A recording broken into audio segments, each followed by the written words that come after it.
Hello, everyone. Welcome to the Cross Bible live stream, where we will be reacting today to Dan McClellan's response to Wes Huff and John Meade. Now, I have reached out to Dr. John Meade to try to get him on my channel to discuss this as well, so I can get information from the horse's mouth on this topic. I would really, really love to talk to him about this, but as you may see, when Wes Huff calls, you respond to that call because he has a very big platform.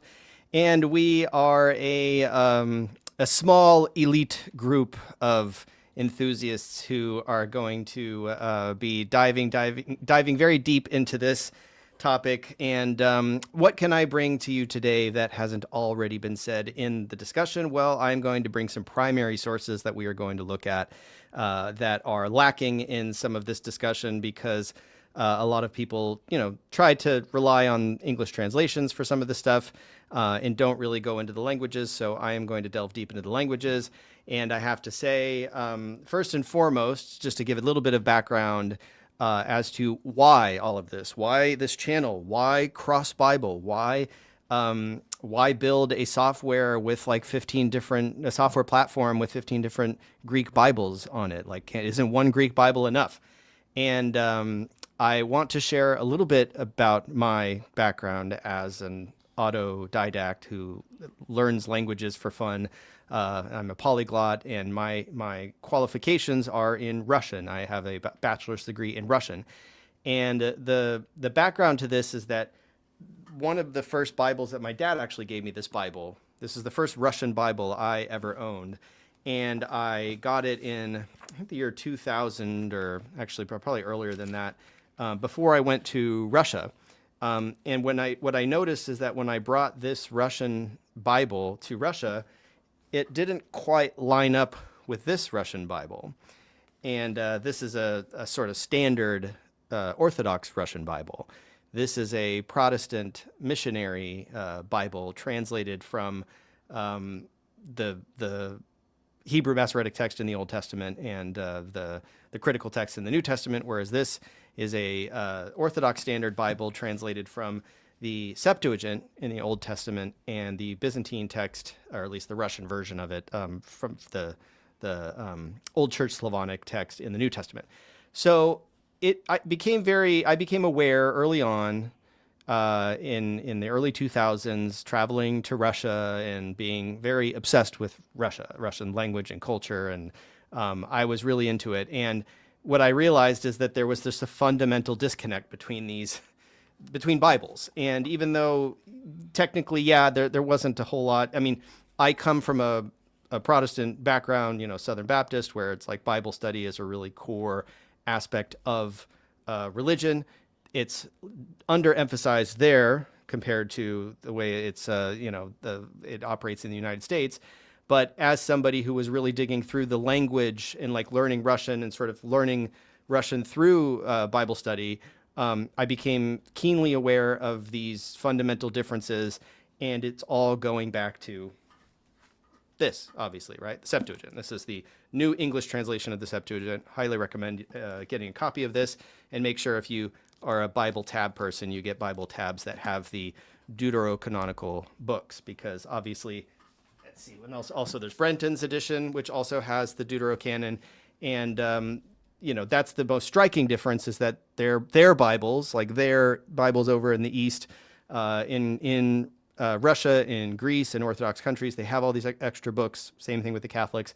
So this was perplexing to me as somebody from a Protestant background. The name of okay, so hello everyone. Thank you for joining. I got the usual crowd here. Thank you for joining us. Leo Saboni, Neo Prototype, good afternoon. Good to see everyone. Ichthisnika, Yasas, hello everyone.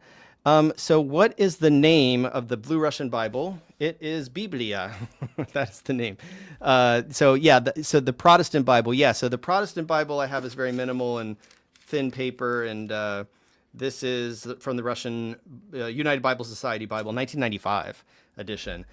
This one is it's just Biblia книги Священного Писания Ветхого и Нового Завета, Москва. It's printed in Moscow in 2018. And it's from the Moscow Patriarchy. This is just the official Bible of the Russian Orthodox Church. Let's see who prints it. Eskimo Publisher is what it is called. And yeah, they don't have a special name for it. But yeah, what I found is that this, definitely, this is a very good Russian study Bible. Highly recommended. It has cross-references. It has not a lot of, not footnotes, but it has lots of cross-references in the margins. So this was my gateway into all of this. And let's see, you're not a fan anymore. Yeah, it's that one's full-fledged Orthodox Bible with the Deuterocanon. Yeah, my background in Russian was that, oh, hi, Simone. Shalom. My background in Russian was that I was a ballet dancer. I trained in the art of classical dance from the time when I was a kid. And Russia is the mecca of ballet. So after the French Revolution, the great ballet teachers of the European courts all fled to Russia. So while the Western Europe was sort of democratizing and getting rid of their old system of the monarchy, Russia was alive and well with their monarchy.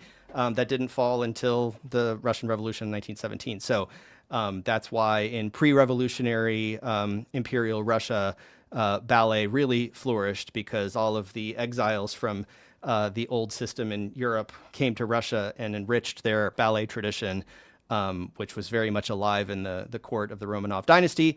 And then in the Soviet period, they made a decision, even though they jettisoned most of their imperial past, the Soviets decided to subsidize ballet and turn it into a national art form. So, classical music, classical dance, and then by extension, figure skating, which is why the Russians have dominated those domains for a long time. So that's the backstory. So basically, that's what kind of opened my worldview to the fact that there were these multiple competing versions of the Bible in the New Testament and the Old Testament. And other key recommended reading, obviously, Emmanuel Tove's Textual Criticism of the Hebrew Bible. This is the 3rd edition, so this book is a must-read for people wanting to learn more about the Septuagint. Let's see, and we have Hasselbrook's Studies. Oh, sorry, no, that's not the one. Oh, Lanier and Ross, The Septuagint, What Is It and Why It Matters? Another good book that I'll probably be covering a lot more of. And Jobs and Silva, Invitation to the Septuagint, another good one. So that's kind of what's behind the research that's going into this particular episode that we're going to be discussing today. Because, frankly, I find that in the last 10 years, like 10 years ago when YouTube was kind of just beginning, there wasn't really a whole lot of discussion in the public arena about the Septuagint, right? It was like obscure. And I was frustrated by how obscure it was, because for me, it really came to the forefront of my interest in the biblical languages when I started studying Greek, over a decade ago. And then, just learning about intertextuality and textual plurality, right? Different text types and text forms, like all that was always something that was very interesting to me. And it was something that just was really not in the forefront of the public discourse. And now it is. Now it's like I can just fire up YouTube and it's just all over the place. Part of it is thanks to a cult of people who believe the Septuagint was originally written in Greek. That's some fun stuff there. But part of it is just I think due to the democratization of Bible scholarship. And let's see, we got some other chat. Ljubim vas sve iz Serbии. Kisses and hugs from Serbia. Yeah. Здравствуйте, друзья из Сербии. And yeah, the copy of Tov is in storage. You need to get it out. Yeah, it's a good read. And I am trying to learn Hebrew because that is also something that's going to help deepen my study, and that's my blind spot. I have the 2-volume Septuaginta, but it has more books than the Orthodox Study Bible, which I assume is the correct canon. Thoughts? That the Orthodox Study Bible has the correct canon? Well, the Orthodox Study Bible is a little bit of a... Yeah, I'm trying to get that onto... I'm trying to get their version of the Septuagint in English translation onto Cross Bible, but I've had some challenges trying to license that. But in terms of their canon, the canon that this Bible lays out is actually arranged in a slightly different order than the one that you would find in a typical Greek Orthodox Bible. So there isn't actually like one single Eastern Orthodox arrangement of the books. Sometimes they get placed in different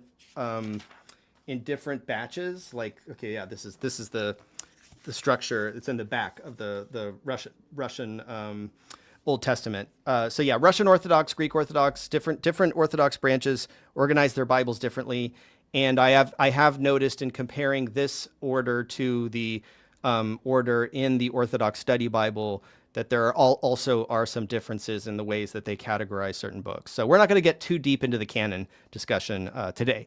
Today we're going to be talking about Isaiah. And why not Russophilia? Yeah. Russophilia is what I would call the phenomenon. So we're going to start by going back into the chronicles of the early content that I made a few years ago on the Cross Bible channel when it was brand new. There's some mistakes in it, but it's going to just lead us into this discussion that we're going to focus on between this interaction between Dan McClellan and Wes Huff. And it's not really, Wes Huff is just the host of this interview. So it's really between Dan McClellan and John Meade, Dr. John Meade and Dr. Dan McClellan. And the interesting thing is that this is really not, there's a little bit of polemic in there, obviously, because Dan McClellan, calls balls and strikes. But I think he did a really good job with this one. And I think there's so much nuance in this particular discussion. And I like the fact that there really is not, there's not a lot of mudslinging going on here. It's very much grounded in the sources, and that's really what I'm interested in. So this is a really, I knew I had to talk about this the second I saw it. So let's take a look just to walk through memory lane. And I have to correct some errors. These are already corrected in the description, but I just want to, for anybody who hasn't seen this video, this is a classic, one of the first videos I ever cut together. So it's a little rough, but one of my first sort of 15-minute real deep dive videos that I'm going to try to do a lot more of on the channel. Let me know if you have any issues with the volume, because obviously I always get scared with them when I deal with the volume on this, but it should just work automatically. But let me know if you can't hear anything, or if it's too loud, or it's probably going to be a lot louder relative to my voice. Now that we have our bearings, let's dig in. This legend shows 3 different Old Testament textual categories, or text types: the Hebrew Masoretic text family, abbreviated as MT, the Septuagint, or LXX, and the Samaritan Pentateuch, SP. Some of these categories are a little confusing. Let's break it down. By the 3rd century BC, many Jews around the Mediterranean had come under the influence of the growing popularity of Greek culture, a process called Hellenism, resulting in the widespread adoption of Greek education and language, which especially affected Jewish communities in the diaspora outside of their homeland. A community of Hellenistic Jews in Alexandria, Egypt, produced the first translation of the first 5 books of Moses from Hebrew into Greek, which became known as the Translation of the 70, ἡμετέρā, also known widely by the Latin name Septuagint, or by the Roman numeral for 70, LXX.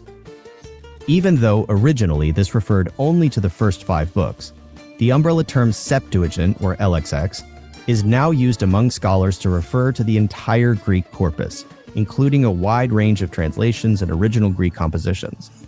The original Hebrew texts used for those translations are no longer extant, meaning that most of them are lost, preserved only in Greek, with the exception of key Hebrew fragments recovered from the Dead Sea Scrolls. So why did this important version of the Hebrew Bible simply disappear? By the 1st century AD, Another form of the Hebrew Bible that was preferred by the Pharisaic sect of Judaism began to emerge as the dominant form of the text that eventually supplanted the Hebrew version behind the Septuagint. Okay, so this is something that I really wanted to articulate well in this video. I hope I did it well enough in the video and in the timeline, right? Because this is the interactive timeline. So if you subscribe to Cross Bible, you can get access to this timeline and explore it yourself. It is available as a poster as well. It's a very popular item, so you can go to the Cross Bible store and buy those posters. I think there's a link to the store in the description. And one interesting thing about this, if you scroll back a little bit, is that, recently I had the honor of interacting with Emmanuel Tove, a hero of mine in the scholarly realm. I approached him at the SBL conference, and he came to my booth. He was like a guest in my booth at the SBL conference, and he has agreed to allow me to provide him with an illustration for a book he's working on that's going to illustrate this diagram. And I've been working with him on this because I need to revise it to adapt it so it's able to fit on the page of his book. And this is amazing. It's an amazing opportunity for me. And he actually doesn't like this. His criticism of this chart is that he doesn't think it's very clear what Proto-Septuagint really means in this diagram. Normally when he, because I base this on his work, and I tried to justify it and tell him that, no, what I'm insinuating here is that there is a Hebrew source behind the Septuagint that it was originally translated from, that may have had a different structure than the proto-Masoretic text, like the text behind the Masoretic text type. He gets that. He just he doesn't understand that the way that I formatted these blocks with like a thick border and then a shadow, they represent hypothetical antecedents that they're not extant. We don't have those Bibles, right? He thinks that's a little confusing. He wants me to drop those columns, right? Even though I've seen him do this, and I sent him a video of him giving a lecture drawing on the blackboard these antecedents. But the way that he represented the Proto-Septuagint was just with a little asterisk. In other words, it's lost. We don't have it. So for him, he finds it confusing and doesn't want to put in his book an illustration that represents lost hypothetical sources in Hebrew behind the Greek. He also didn't understand what this transitional period where I have basically the old Greek Septuagint, the original, basically the Pentateuch, versus the old Greek Septuagint expansion, where the writings and the prophets subsequently get translated in maybe the 2nd century BC. He's like, yeah, that happened. He's not denying that it happened. He just thinks it's he wants to meet. This is going to be simplified when it gets into his book. Now, so Kinetic 44 is asking, do you think it was translated all at once by a single committee? Well, according to the letter of Aristeas, that's what happened to the first 5 books. So we know for a fact, if you read Emmanuel Tove's book, he gives the characterization of the translation quality of different books of the Pentateuch. So the idea that it's 72, translators, those are symbolic numbers, obviously. There's you divide it by 12, you have the 12 tribes of Israel. Scholars typically don't view the letter of Aristeas as a factual account of exactly what happened. But even if it were, it would only be the first 5 books. So once you get into Isaiah, we're going to be talking about Isaiah today. Isaiah would fall into this umbrella of the Old Greek Septuagint expansion. In other words, if the letter of Aristeas is correct to at least some extent, then we would believe that, sometime in the middle of the 3rd century BC, the first 5 books of the Pentateuch were translated into Greek by multiple people, probably a handful, not 72, probably not all at the same time. That there's a legendary layer there. So I don't necessarily think that that letter is gospel truth or anything. But if that were the case, even if it were 100% true, Isaiah came later, right? We don't know when it came exactly, but we know that by the time Jesus was alive, by the 1st century AD, Isaiah was in Greek, right? Probably multiple versions of Greek, which is what we're going to be discussing, is different competing versions of Isaiah that are in Greek, right? So that's that. Referred by the Pharisaic sect of Judaism, began to emerge as the dominant form of the text that eventually supplanted the Hebrew version behind the Septuagint. This growing preference inspired several revisions of the Greek translations to make them conform to the emerging Hebrew standard. This revision process, known as recension, began as... So I messed up here big time. And this is old. This was like a very early version of the timeline of the Bible. Pay no attention to these headings. Those recensions are much, much later. So I put here that Aquila was 1st century BC. This is wrong. And this is I mentioned this in the corrections of the description. They just don't, the first correction pops up in the video. So please ignore the dating of this. We're going to look at the actual dating later. Early as the 1st century BC. One of the earliest of these recensions is known as kaige, due to the translator's fondness for the phrase "and indeed," kage in Greek. This text was often confused with a later revision by Theodotion, giving it the name Kaige Theodotion. Right, and I'm putting that around 0 BC. That is totally wrong. So apologies, that is wrong. These recensions continued over several centuries: Aquila, Symmachus, Lucian, Hezekiah's, and most importantly, Origen's massive 6-version critical edition known as the Hexapla. Yeah. The result of this long process has made it very difficult for modern scholars to reliably reconstruct the oldest form of the Greek translations, known as the Old Greek version, to distinguish it from later recensions. Yeah, that's what OG means, Old Greek. So I'm very embarrassed by the dating errors, but I'm just keeping this video up for posterity. Since the Pharisees emerged as the dominant form of Judaism after the destruction of the Jewish temple in 70 AD, they determined the version of the Hebrew Bible that became the universal standard. And that was the only form of the text that Jewish scribes in the later rabbinic tradition chose to preserve. And the medieval scribes responsible for meticulously copying, annotating, and punctuating this Hebrew text between roughly the 7th and 10th centuries were known as the Masoretes, which gave us the name Masoretic text.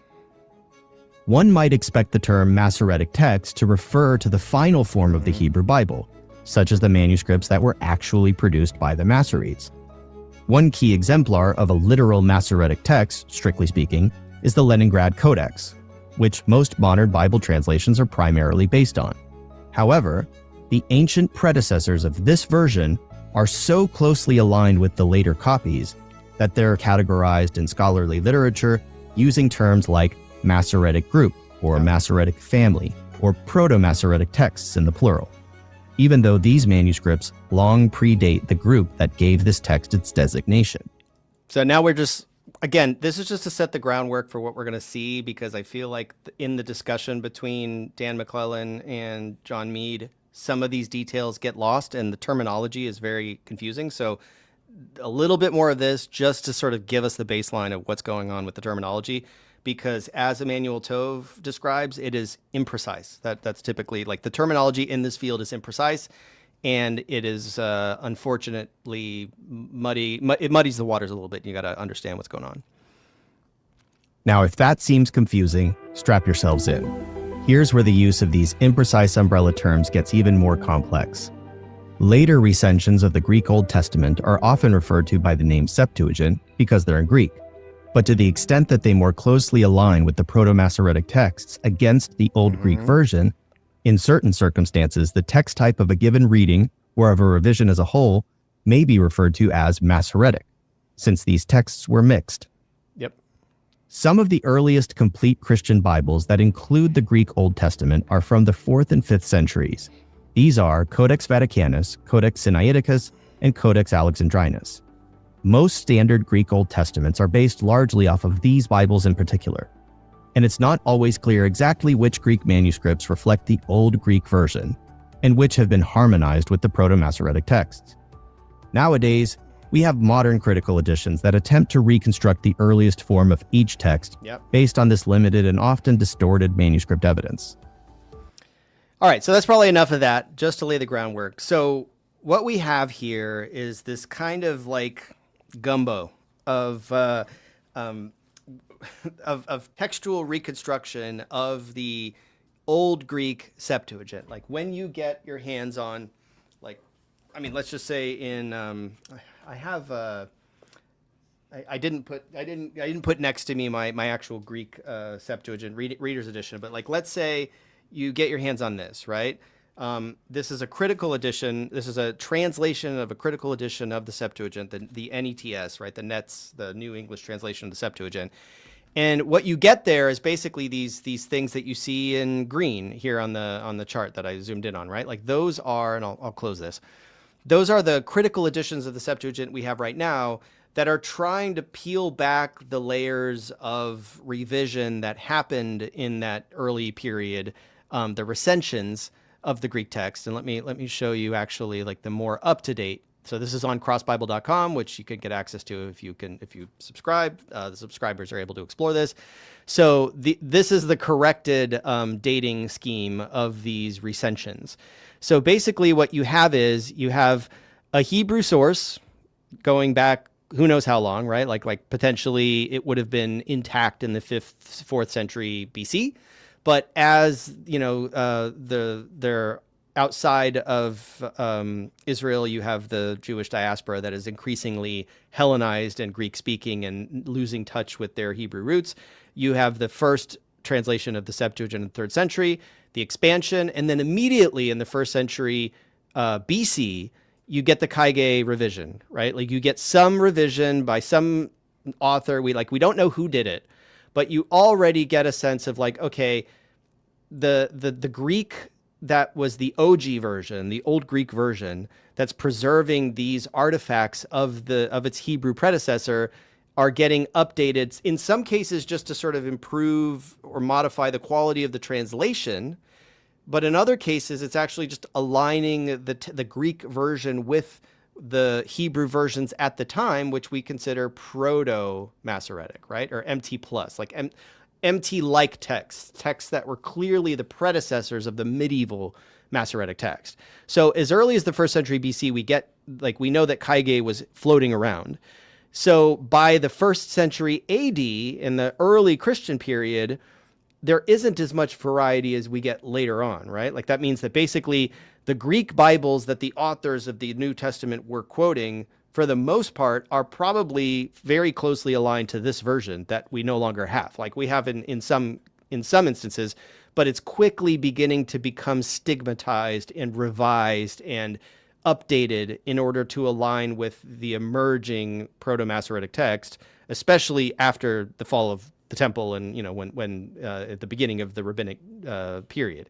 So these are Jewish revisions of the Septuagint that are being done by Jews. They're not Christians, right? Aquilas, Symmachos, right? Aquila, Symmachus, Theodotion, right? Like Theodotion, and these revisers are, you know, they're Greek speakers. They're serving Greek communities and synagogues probably that are full of Hellenistic Jews who are probably reacting to Christianity and reacting to the early Christian preference for the Septuagint by updating the Greek text to be more faithful to the Hebrew versions that they were familiar with, which were not necessarily the same Hebrew versions that the old Greek Septuagint was based on, right? So this process of recension and revision of the Septuagint towards the Masoretic text, this is the heart of the discussion that we're going to be looking at today and reacting to, which, you know, and I know this is like a 30-minute preamble, but we had to lay this foundation so that we could sort of make sense of all this. Timothy Law, the Septuagint, When God Spoke Greek. It's a very good book. It's a very maximalist book in terms of like its view of the early Christian preference for the Septuagint. Not necessarily wrong, but disputed. Let's put it that way. So that's what's being disputed right now with the video that we're going to look at. So let's start by taking a look at Dan McClellan's response to John Meade, because he cuts around a few things and he streamlines it. So this is going to be a bit more, you know, streamlined. And then we're going to look at some of the sources, and then we may pivot at the end, if we have time, to the original interview between Wes Huff and Dr. John Meade to see what he said in a sort of less censored or less edited format. So let's bring Dan McClellan onto the stage. And I'm going to say up front, even though I will have some thoughts about this or maybe some criticisms, like I think this is actually pretty on point, but we'll discuss some nuances as we go along. And continually let me know if there are any audio issues. Hey everybody, I wanted to share some thoughts on a video that Wes Huff published on his YouTube channel a little bit before Christmas. And this video is about a 45-minute discussion between Wes and a scholar named John D. Meade, who is a professor of Old Testament at Midwestern Baptist Theological Seminary and a specialist in the biblical canon and in textual criticism. In fact, he has an essay on the development of the Christian canon in the new Oxford Handbook of Textual Criticism of the Bible. And in this video, they're discussing Isaiah 9:6 and Isaiah 7:14 as prophecies about the birth of Jesus. And they're talking about some text critical issues and some manuscripts that they find interesting. And I was going to talk about some issues across the whole video, but I think I'm just going to focus on the segment on Isaiah 9:6, which is the first part of the video, because Dr. Meade advances a very specific argument in that segment, but it seems to me to rest on a claim that is fundamentally misleading. And I don't know if it is intentionally misleading or inadvertently misleading, but if it is inadvertent, it is based on a rather egregious oversight that folks with the advanced training in textual criticism that both Wes and Dr. Meade have really shouldn't be making. Now, it's interesting here. So, to be fair to Dan, what he says is that he's only responding to a limited part. Yeah, he is. He's only responding to a limited part, and we're going to go over that part. He does say he's being very generous and sort of grouping together Dr. John Meade's qualifications with Wes Huff's qualifications in terms of textual criticism. I think John Meade probably objectively outclasses Wes Huff when it comes to text critical qualifications. But I know I'm still trying to figure out what exactly Wes Huff's focus is. Like, I know that it's scribal features in early Christian manuscripts. So definitely in terms of textual criticism of the Hebrew Bible, John Meade definitely objectively outclasses Wes Huff. There would be no dispute on that point. So, but Dan's being nice, which is good. Good for him. So I want to share how they're introducing and talking about this segment, and then go into the argument that they're making, and then go back to the evidence that they're adducing and why I think the main piece of evidence is misleading. So let's take a look. Caesar Milan, how to add years to your dog's life. Sardines. Get that money, Dan. Get that money. All right. So, John, we were talking a little bit earlier during this week, and don't harass some of these passages. And you'd mentioned to me that there are actually some aspects of the manuscript tradition throughout this passage that are a little bit unique. Oh, yes. It's interesting. So that's the Legacy Standard Bible. And I think that's probably with the exception of maybe that, did they have Eternal Father there? Is that what it was? Yeah, Eternal Father. I think we're used to like Everlasting Father or something like this. But for the most part, that's a pretty standard rendering of the Hebrew text of Isaiah 9:5 or 9:6. And one thing that has struck me over the years, my particular area is in the Septuagint, right? The kind of a popular term, right, used to refer to the older Greek translations of the Hebrew Bible. And notice that caveat, right? Like you're going to see him putting the word Septuagint in air quotes, and like, he's very like he doesn't describe his focus of study, the Septuagint, as a thing, right? He describes it as sort of this spectrum of translations, which is very careful and correct, but it's interesting the way he postures around that. Just like today, Wes, right? There are translations on a spectrum, right? You can have some that are super literal, like that Legacy Standard Bible you just read from, and you can also have some really, really kind of dynamic, right, and really informal type translations, even as far as like a paraphrase, something like the Message or something along those lines. Well, in this corpus of the Septuagint, we have the same phenomenon. We have translations that are ultra literal, and we also have some translations that are not so, and really do tend towards the overtly interpretive. Okay, so what's interesting is, let me read to you just a rough translation of the Septuagint of Isaiah 9:5, where he says something like, or the translator puts it like this: "For a child was born to us, a son was also given to us, and the rulership, or the sovereignty, was upon his shoulder." Okay, so far so good. But then it has something like this: "And his name will be called Messenger of Great Counsel." Okay, megales, boules, angelos. Even the word kind of we get angel from that, you know.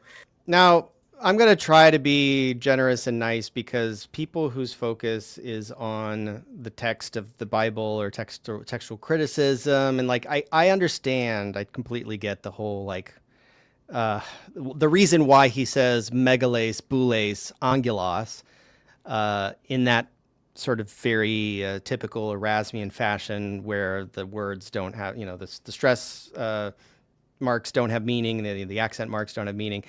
For me, just for the record, though, for me, I would say that this is megalis, voulis, angelos. But that's, you know, that's super nitpicky, and I'm not going to focus on pronunciation. So just be nice, be nice. Let's just put it that way. Let's just be nice. But messenger of great counsel. Yeah. And I'll just stop reading there, because there's no other name that he'll be called by, right? According to this old Jewish Greek translation. So Yeah. I want to pause here to discuss a concern. It's not And this is spot on. my main concern, but it is a concern with the way this information is being presented, because Dr. Meade says, and we're going to stop there because there's seminary. no more name.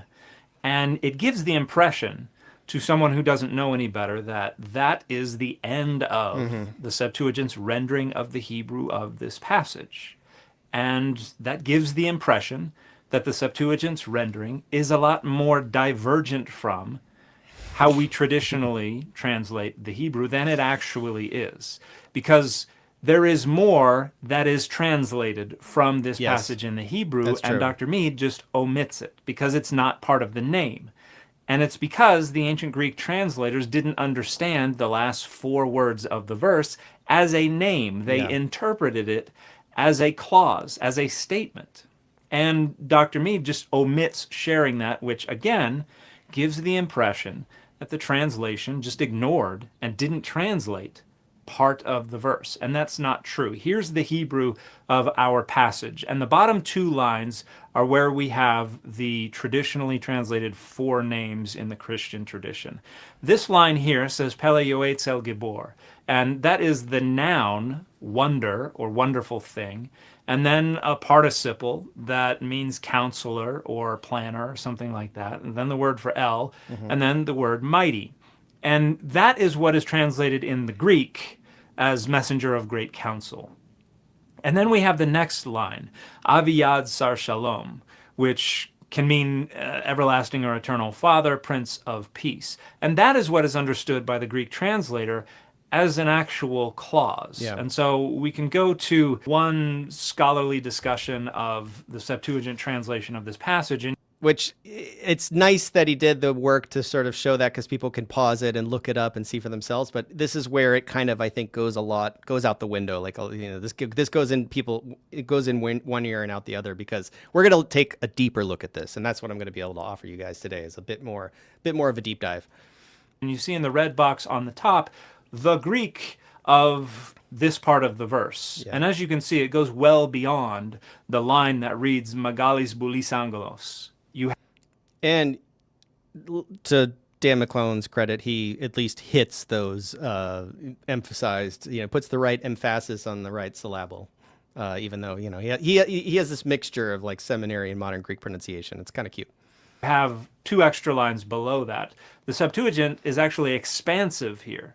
But if you look in the bottom red box, you see the quotation on the bottom is how the Greek translators understood the 4 words that are traditionally understood: everlasting Father, Prince of Peace. For I will bring peace to the rulers, peace and health to him. Yeah, and so the point is, even though there are instances where the Septuagint translation differs significantly from the Greek, and that could be because it had an underlying Hebrew text that was divergent from the Proto-Masoretic text. That's probably not what's going on here, because the translators are clearly working with the same underlying Hebrew text as the Pharisaic, the Proto-Masoretic version. They're just interpreting the final clause differently. So this is an important nuance for Dan to point out. He's spot on in pointing it out. And it's kind of just weird that, I've invited Dr. John Meade to come onto my channel to discuss this. I hope someday I can, nail him, book him, get him on the show and discuss this with him in a friendly way, because I wanted to ask him why he omitted that. It's like, I don't know if it's, Dan says it's misleading. Yeah, it is. It's misleading, and I don't think it's intentionally misleading. But he's proving a point by stopping where he is stopping, and I don't think it helps to skip over this, and so it's important that Dan reintroduce it into the discussion. And that's just omitted from Dr. Meade's presentation of the ancient Greek translation of this. And while that's not my main concern, I do find it a little problematic, because it suggests to someone who does not have access to the Greek and can't check this out that the Greek translation is just ignoring part of the Hebrew, when in fact the Greek translation seems to be doubling up on that part of the Hebrew. Yeah. But let's move on. Yeah. And then not pronouncing omega in modern Greek is so messed up. We pronounce omega in modern Greek. We just don't go, it's omega, right? It's just oh. And it's been like that for a very long time. Omega lost its phonemic vowel length in the Hellenistic period, so it's a pretty well-established precedent to just pronounce omicron and omega as the same sound. They just different spellings of the same sound. Now, just so we're clear, this translation was done some 150 or so years before the time of Jesus Christ was before his birth. Okay, so it's a Jewish translation, but it's not done like in polemic or like against, right, early Christian views of who Jesus was. This is simply a very interpretive rendering of who this son will be, okay? And or will be called. So, messenger of great counsel. And I think that's probably surprising to most. But what I have found to be even more surprising than even just that sort of weird I'll call it weird translation, weird rendering. So we're not yet to my main concern, but I want to comment on this characterization of this translation as weird. Again, we've omitted the actual weird part of the rendering, the interpretation of the names at the end of the verse as a full sentence, and the addition of additional content to that rendering. That's the far weirder part, but we've ignored that. And it strikes me as odd that we would do so unless we were trying to give people the impression that the only rendering was this reference to the messenger of great counsel. Yeah, as presented, it definitely looks a lot weirder than the clarification that Dan's giving. So this is spot on. This was far more divergent from what the Hebrew says than we would like. But it's not really a weird rendering. And it's doing something that it does in a number of other places that evangelicals today not only don't dismiss as weird, but actually accept over a more literal translation of the Hebrew. Because the Septuagint translators are just trying to make sense of the fact that this passage seems to be naming a human God. Yeah. And they don't like that. Yeah. But they don't have the benefit of having adopted a theological perspective that understands Jesus to be the very God of Israel. So they got to find a way around it. And they do what they do in a bunch of other places. They interpret a Hebrew word that means God or gods as a reference to an angel or angels. And in other places where the Septuagint translators do that, again, not only do evangelicals today not wave it off as weird, they actually assert it over and against the Hebrew, because we can. Yeah, and so what he's referring to is the phenomenon in Protestant Old Testaments that they're translating from the Hebrew, but when they arrive at a point where the Hebrew and the Septuagint are divergent, sometimes they will favor the Greek, which is the bedrock of the Christian textual tradition, right? And so that it's an interesting point. The Septuagint is completely mistranslating Isaiah 9:5. God is the subject of the verb vayikra. Hezekiah is the sar shalom. So Yeah, I get it, but this is a particular move. Like, it seems. I'll let Dan explain it, because I'm not gonna try to explain the Hebrew, because I don't. I'm just starting to learn Hebrew. I'm gonna focus more on the Greek, but Dan's I think doing a decent job at that. Go to Psalm 8, for instance, verse 5 in the red box. Yet you have made him a little lower than the angels. The Hebrew doesn't say angels. The Hebrew says Elohim, gods. You have made him a little lower than the gods, is how that should be translated. What is the LSB doing here? The same translation that Wes prefers, that Wes was reading from at the beginning. What is it? And he wasn't reading from that in the beginning. He put a correction there. So we'll look at the LSB later. It takes the Septuagint's weird mistranslation over an accurate translation of the Hebrew. And it's going to engage in weird misreadings where it is not theologically comfortable with what the Hebrew is very clearly saying in other places as well. We can go to Psalm 29:1 in the red box. Ascribe to Adonai, O sons of the mighty. This is just punting to the King James Version, but the Hebrew there doesn't say mighty. It says Elim, which is another plural form of El, God. It says sons of gods. But the translators are uncomfortable with that. And they're punting to the King James Version because back then they falsely believed that the Hebrew noun El and Elim and Elohim all derived etymologically from a root that meant to be mighty. But scholars haven't accepted that for over 70 years. Back in 1955, Marvin Pope definitively put that argument to rest. And so we dismiss this rendering as weird because it doesn't align with our theological presuppositions. But elsewhere where the Septuagint renders things in weird ways, we not only don't dismiss it as weird, we choose to accept it over and against what the Hebrew is actually communicating. So I find that a little problematic. But once again, that's not the main concern. So let's carry on. Is that early Christians, right, who are supposedly into the Septuagint, right? Their Bible is the Greek translation, and somehow the Hebrew text and even the Hebrew canon, right, never factor into an early Christian's thought process when it comes to his or her Bible. Which, so basically here you're starting to get this conflict, right? You're starting to get what is seemingly a Protestant, or evangelical lens viewing the Christian past and viewing the early Christian Septuagint in this kind of polemic, like like throwing up air quotes. All right, you guys still with me? So just basically saying like the early Christian Bible and putting Bible in air quotes, he is rhetorically admonishing the early Christian preference for the Greek Septuagint because the modern evangelical Christian or Protestant view of this is that that they fixed that basically in returning to the enshrining the Masoretic text as the Bible, right? That is the Old Testament, and the Greek Septuagint is seen kind of just as an accretion or just something that's like, it was just it was an unfortunate transitional period in early Christianity before they figured out that no, they need to just sort of jettison the Septuagint altogether, which isn't really true, right? So it's like this is the tension that you have in this discussion right now. Okay.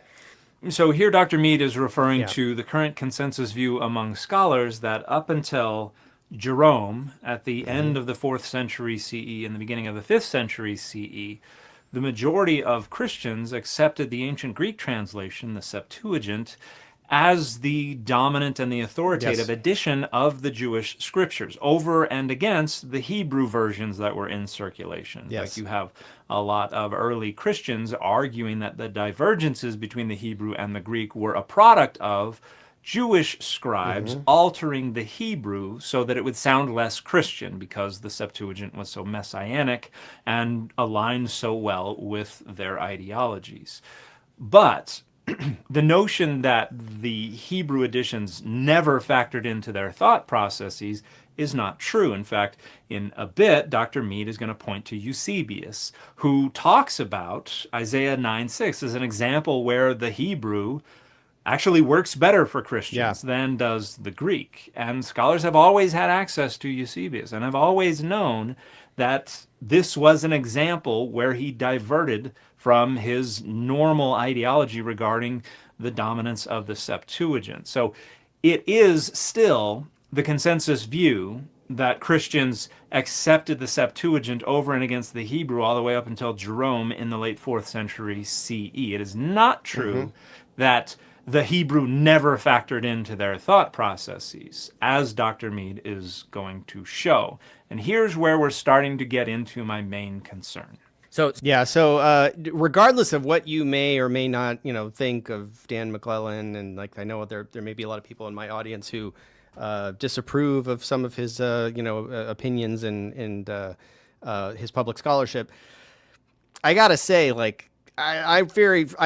I have to just say that everything he said there is just completely on point. Now, the way that he's framing John Meade's position may be a little, I don't know if you really had these two discussing and not in this asynchronous response video format, John Meade is basically trying to allude to the idea that early Christians who were supposedly, he's basically framing the early Christian preference for the Greek version, or at least the old Greek version of the Septuagint. He's trying to frame that as not as deep as we like to think, or as we what Dan said is spot on. The early Christians preferred the Septuagint, full stop, right?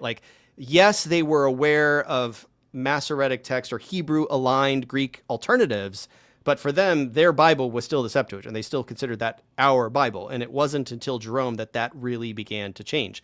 And John Meade is going to be arguing for a pre-Jerome tendency in that direction.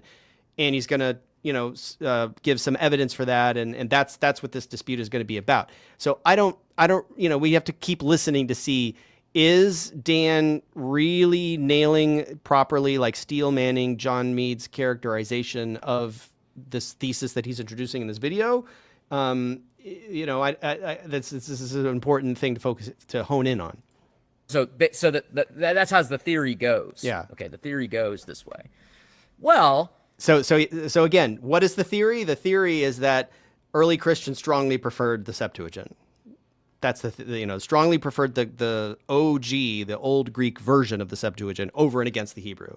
And now he's going to start to introduce some evidence as to why maybe they were also inclined towards the Hebrew. Let's see what he has to say. That's not so. First of all, Jews were also in the process of revising the Septuagint. Okay, and I'll spare everyone the full story of that, but there were three famous Jewish revisers named Aquila, Symmachus, and Theodotion.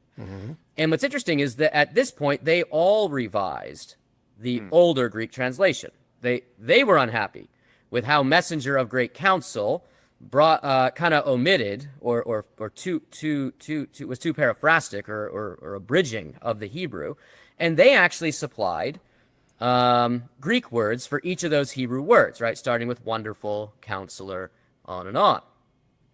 So early Christians are reading the Septuagint, Messenger of Great Council, and they're also reading other versions of Isaiah 7 that are definitely giving them insight into what the Hebrew text said. And we know this through a couple of different means that I'll go just briefly through. We know this because we have manuscripts that were copied by Christians. And we're gonna look at one of those. It's from Codex Sinaiticus. I think you know something about the Sinai Bible, isn't that right, Wes? I've heard about it. You've heard about it. Let me turn around and no, fuck that. We went to what, 24? So so this is unfortunate that these names get thrown out there. Before we get to Dan's response, let's just review again. We already talked about this, right? This is the whole point of reviewing my prior video, right?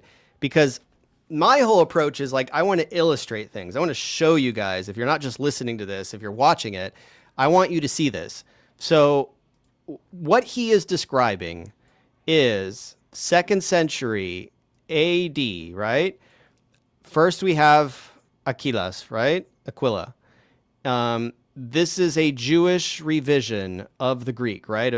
You can read, if you are subscribed to Cross Bible, you can go in the interactive timeline and click on this and read, right? Aquila's translation, also known as Aquila's recension, is a highly literal Greek translation of the Hebrew Bible, made in the 2nd century CE, commissioned by Aquila of Sinope, a Jewish proselyte and student of Rabbi Akiva. This translation sought to adhere closely to the Hebrew Masoretic text, or the proto-Masoretic text, often at the expense of natural Greek style. Aquila's version became widely used among Greek-speaking Jews and was noted for its precise and consistent use of Greek equivalents for Hebrew words and phrases. This translation was part of a broader effort to provide a more accurate Greek text that reflected Jewish interpretive traditions and countered perceived inaccuracies in the Septuagint. And when looking through primary sources on Aquila to sort of figure out what I was going to, show to you guys today, it's very clear that like Aquila was just sort of wooden translating, like boom, boom, boom, word for word, the Hebrew Bible, like kind of, I don't know, like the NASB sort of version of, the Greek translation of the Old Testament, right? Again, this is just by Jews for the Jewish community. This is not Christian, right? But the Christians are looking over the aisle and seeing what's going on, in the Jewish communities, even though their translation is still the Septuagint, right? So all John Meade is saying really is that the Christians were looking over there, right? And we have right after, contemporaneously with this translation, we have Symmachus, right? Symmachus, who produced a Greek translation of the Hebrew scriptures in the late 2nd century CE that aimed to balance fidelity to the Hebrew text with clarity and elegance in Greek, right? Because Aquila was just sort of like very wooden and not good Greek style.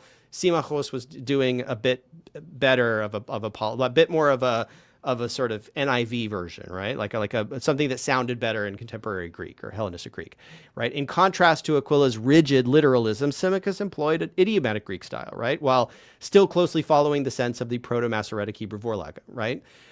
His translation reflects careful interpretation rather than mechanical word-for-word correspondence and was valued in antiquity for its readability. And we're going to look at some examples. Early Christian scholars, especially those engaged in textual comparison and exegesis, frequently cited Symmachus alongside other Greek versions as refined witnesses to the Hebrew text. And this is why, like, once we get into the spectrum, and you can see that this is labeled LXX-MT, right? This is bringing the LXX into closer alignment with the Proto-Masoretic text that eventually would end up in our Hebrew Bible, right? So we're already looking at a whole ecosystem of translations, right? Okay, just want to make sure I was okay. So, and then we have Theodotion. Now, Theodotion produced a Greek version of the Hebrew scriptures in the late 2nd century CE that occupies a middle position between Old Greek Septuagint and the more literal Jewish equivalent. Rather than producing an interpretation, Theodotion often revised an existing Greek text, correcting it towards a Hebrew Vorlage, closely aligned with the Proto-Masoretic tradition while preserving readable Greek style. And his version of Daniel eventually replaced the Old Greek Daniel in most Christian manuscripts, making it the dominant form transmitted in the Christian tradition. And well, you can read this for yourself if you go on Cross Bible if you're a subscriber. But this papyrus fragment that dates around the same time, like a little bit after Theodotion, who revised Daniel, completely overhauled Daniel, by the way. We do have Papyrus 967, which is a manuscript of the OG version of Daniel. So if you look at the New English translation of the Septuagint, for example, or you get a reader's edition of the Septuagint, you're going to notice that the book of Daniel is going to be divided. I think the NETS does this, but basically Daniel is divided between the OG version and the Theodosian version, right? They are super, like when you read them side by side, wow, they are really, really different. And if you get into the scholarship on Daniel, what you'll notice is that like there is a lot that is preserved in the Old Greek version of Daniel that doesn't have an antecedent in Hebrew that's extant. Like basically the Masoretic text version of Daniel that is, a combination of Hebrew and Aramaic, that is aligned more with, that Theodotion's translation is more closely aligned to, is very, very different from the Old Greek Daniel. And what scholars believe is that the Old Greek version of Daniel is actually preserving a lot of this sort of like Hebrew, this ancient Hebrew forlaga behind the Septuagint that was divergent.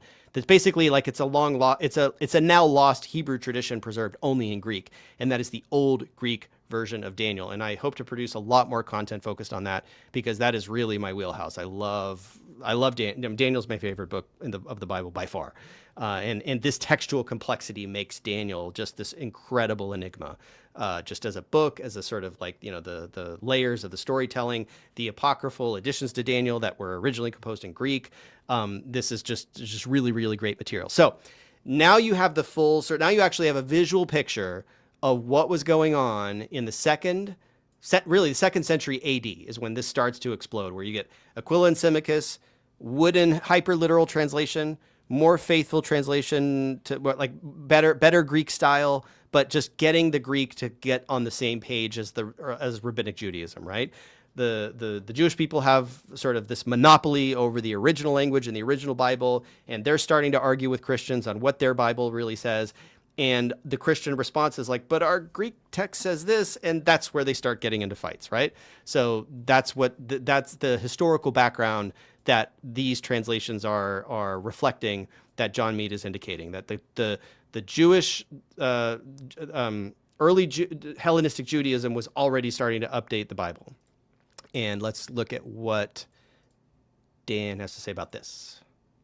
Dr. Meade seems to be arguing here is that prior to Jerome's Hebraica Veritas and the pivot from giving the Septuagint priority to giving the Hebrew priority, prior to that pivot, Christians are reading the Septuagint, but they're also reading other versions that are giving them insight into what the Hebrew is actually saying. And the first piece of evidence that Dr. Meade is going to adduce for this claim is Codex Sinaiticus.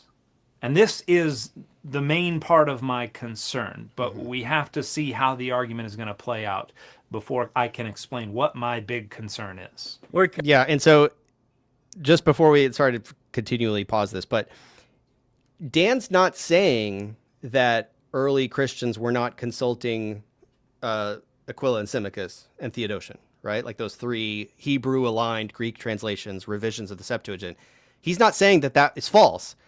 He is basically going to try to quarantine the evidence that John Meade is adducing to support that idea. But that idea is true. Like that is just a fact. Like, so it's a fact that he pointed it out. Dan McClellan is not contesting that fact. He's just contesting the evidence that is introduced in support of that fact. So keep your eye out for that. We're coming up on your 1 year anniversary, right, of the Sinai Bible comment. Yep. Okay. Yeah. That copy of Sinaiticus has actually moved. Now it's down there. I do have a copy of Sinaiticus behind me, but it's a little bit thicker. I wish I could afford 2 copies of Sinaiticus. That would be great. I just need to get on Joe Rogan, and then I'll be able to afford that. Then the one that I pulled out in my previous conversation concerning. I don't have a single copy of Codex. Yeah, so what is Sinaiticus? It's a Greek Bible, right, coming in around the 4th century. And what's unique about its text? Well, first of all, it's one of the very first, like what we might call just complete Bible manuscripts, right? Because the biblical books were oftentimes copied individually, or sometimes the biblical books in Greek were maybe copied according to blocks of books, like maybe Genesis through Ruth or something like this. Maybe the latter prophets, right, just kind of neatly packaged together. But Codex Sinaiticus is one of the very first witnesses, right, to all those books, right, put between a cover. And so it's a pretty important manuscript. I mean, you would know more about its New Testament side of things, but it contains all 27 books of our New Testament. A couple of other books on the outside, right, past Revelation, the Shepherd of Hermas and Epistle of Barnabas are in there as well. But definitely a complete manuscript of the New Testament. The Old Testament is a little bit more kind of fragmentary, I guess, but still we could tell it was a whole Bible at one time. And the book of Isaiah is preserved pristinely in this manuscript. And but one thing maybe our listeners and watchers here, viewers here might be interested to know is that these manuscripts contain more than just like the text, Even our English Bibles today have footnotes, right? And that help explain things, right? Well, the particular page we're going to look at in Codex Sinaiticus that has Isaiah 9:6 on it also has a marker with a with a text speak down below the main column of text. And what's interesting is it copies the main Septuagint text, messenger of great counsel. But then if you follow the footnote down to the bottom of the column, we're going to look at this more closely. You get actually a pretty good rendering of the Hebrew. I say pretty good. It's not exact, but it's pretty good. We would translate it something like this: wonderful, counselor, strong God, the mighty one, ruler of peace or prince of peace, and the father of the coming age, right? And this is fascinating to me because, again, the church at this time is supposed to only be interested in the Greek translation, the Septuagint, the official translation. Yeah, you see, so he's air quoting Septuagint, right? This is a scholar of the Septuagint who feels uncomfortable even naming the focus of his study because of the stigma and because of the complication of the imprecise naming conventions. He has to put his Septuagint in air quotes. It's great. I love it. And yet, any user or reader of this Codex Sinaiticus is going to be able to see that the Hebrew differs here, and that already in Greek there was a pretty literal rendering of the Hebrew text that you and I look at and that our English translations are based on. Okay, so we've described the Septuagint as a 4th century manuscript. So this is prior to Jerome and the pivot away from the dominance of the Greek and to the dominance of the Hebrew. Now, is that hold on a second. Let me just get our bearings. I think so. We're looking at the timeline again, and let me pull it up. Let me just make sure we're on the same page with Dan McClellan here. So we're in the 2nd century AD. We got Aquila and Symmachus and Theodotion already updating the text, right? In the 2nd century. But it's over on the Jewish side, right? The Christians are looking over there, but they're not fully on board. There hasn't been a significant shift like in the view.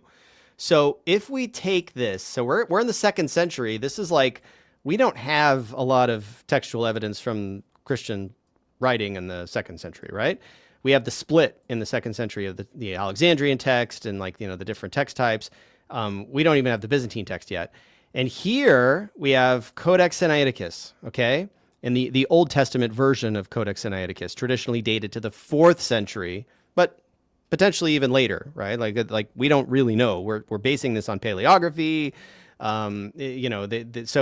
So here we have 4th century Sinaiticus, 100 year, a century after we know that the Aquila and Symmachus and Theodotion were updating the Greek to align with the Hebrew.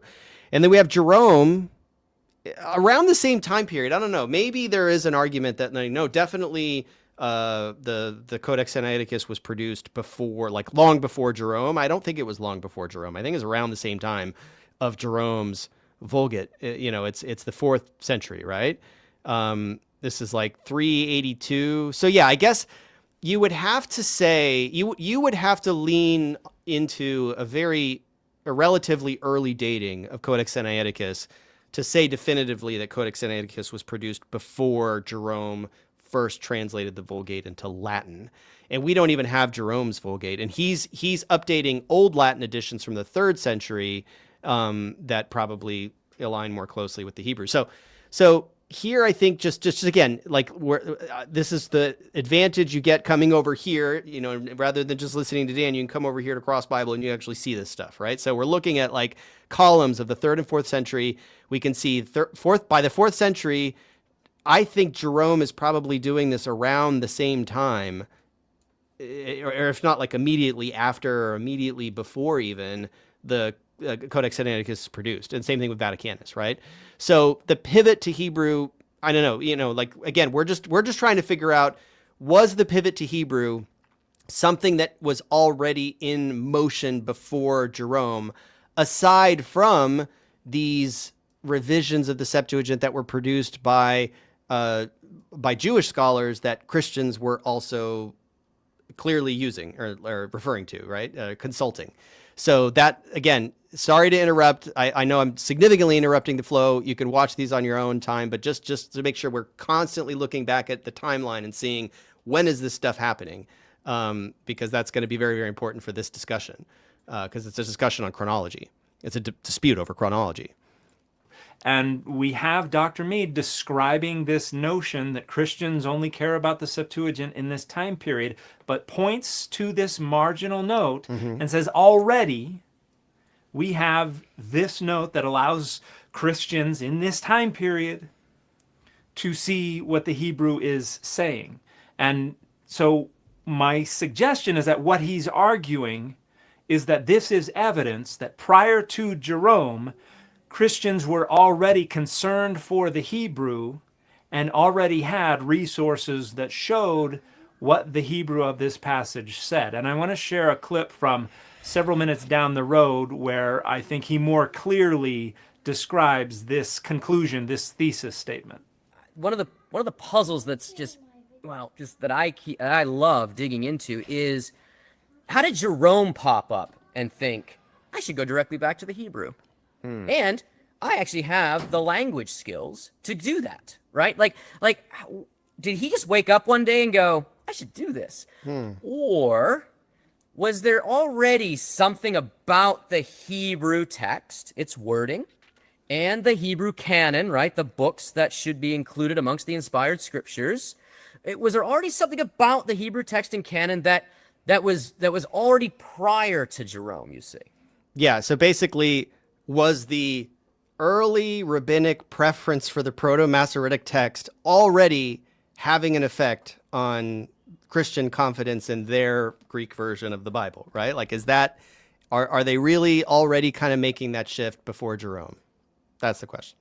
In other words, he doesn't just wake up and do something brand new. He might be like the end of a development, you see, like the last link in a chain, as opposed to something first, okay? Okay, so I want to clearly articulate what it seems to me that Dr. Meade is arguing here. And I am omitting a lot of the discussion because it's not really relevant. I promise you I'm trying to represent as clearly as I can what Dr. Meade is arguing across this video, and you can go review it, and if you think that I've misrepresented things, if you think there's a part of this argument that I have gotten wrong or have omitted or have missed, please let me know. Yeah, I will be putting Dr. McClellan on notice when I point out what I think has been missed, but I think it was also missed by Dr. Meade too. Because it seems very clear to me that Dr. Meade is using this marginal note in Codex Sinaiticus as evidence that prior to Jerome, you already had Christians taking note of variant readings in the Hebrew and even adding those notes to manuscripts. You already had a concern for what was in the Hebrew in Codex Sinaiticus in the 4th century.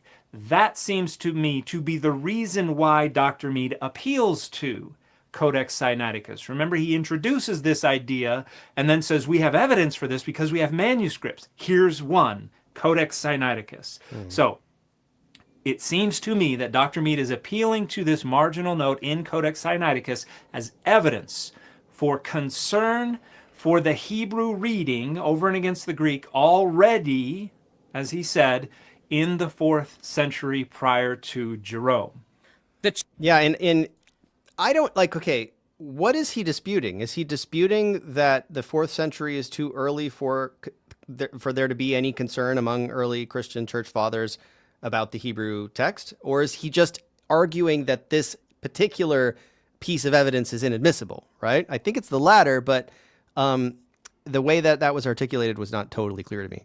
Church at this time is supposed to only be interested in the Greek translation, the Septuagint, the official translation, and yet any user or reader of this Codex Sinaiticus is going to be able to see that the Hebrew differs here, and that already in Greek there was a pretty literal rendering of the Hebrew text. Here's why, if that is what he is arguing, and if it's not, somebody please correct me. I cannot fathom how that manuscript could be brought up for any other reason except to argue That concern is already manifested prior to Jerome.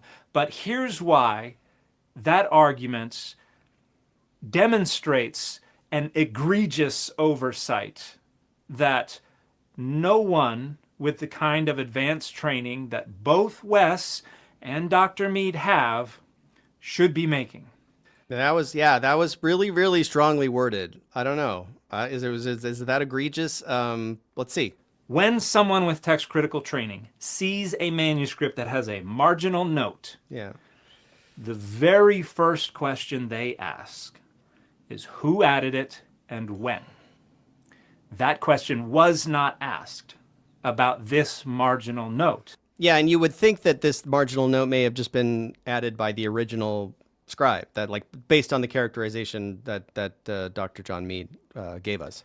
And when Dr. Meade shared it, Yeah. he actually did not show the main text of Sinaiticus with the marginal note visible. Here's what that looks like. Yeah. And the first thing you ought to note when you see the main text of Codex Sinaiticus with that marginal note is that that marginal note was very clearly written by a different scribe in different ink.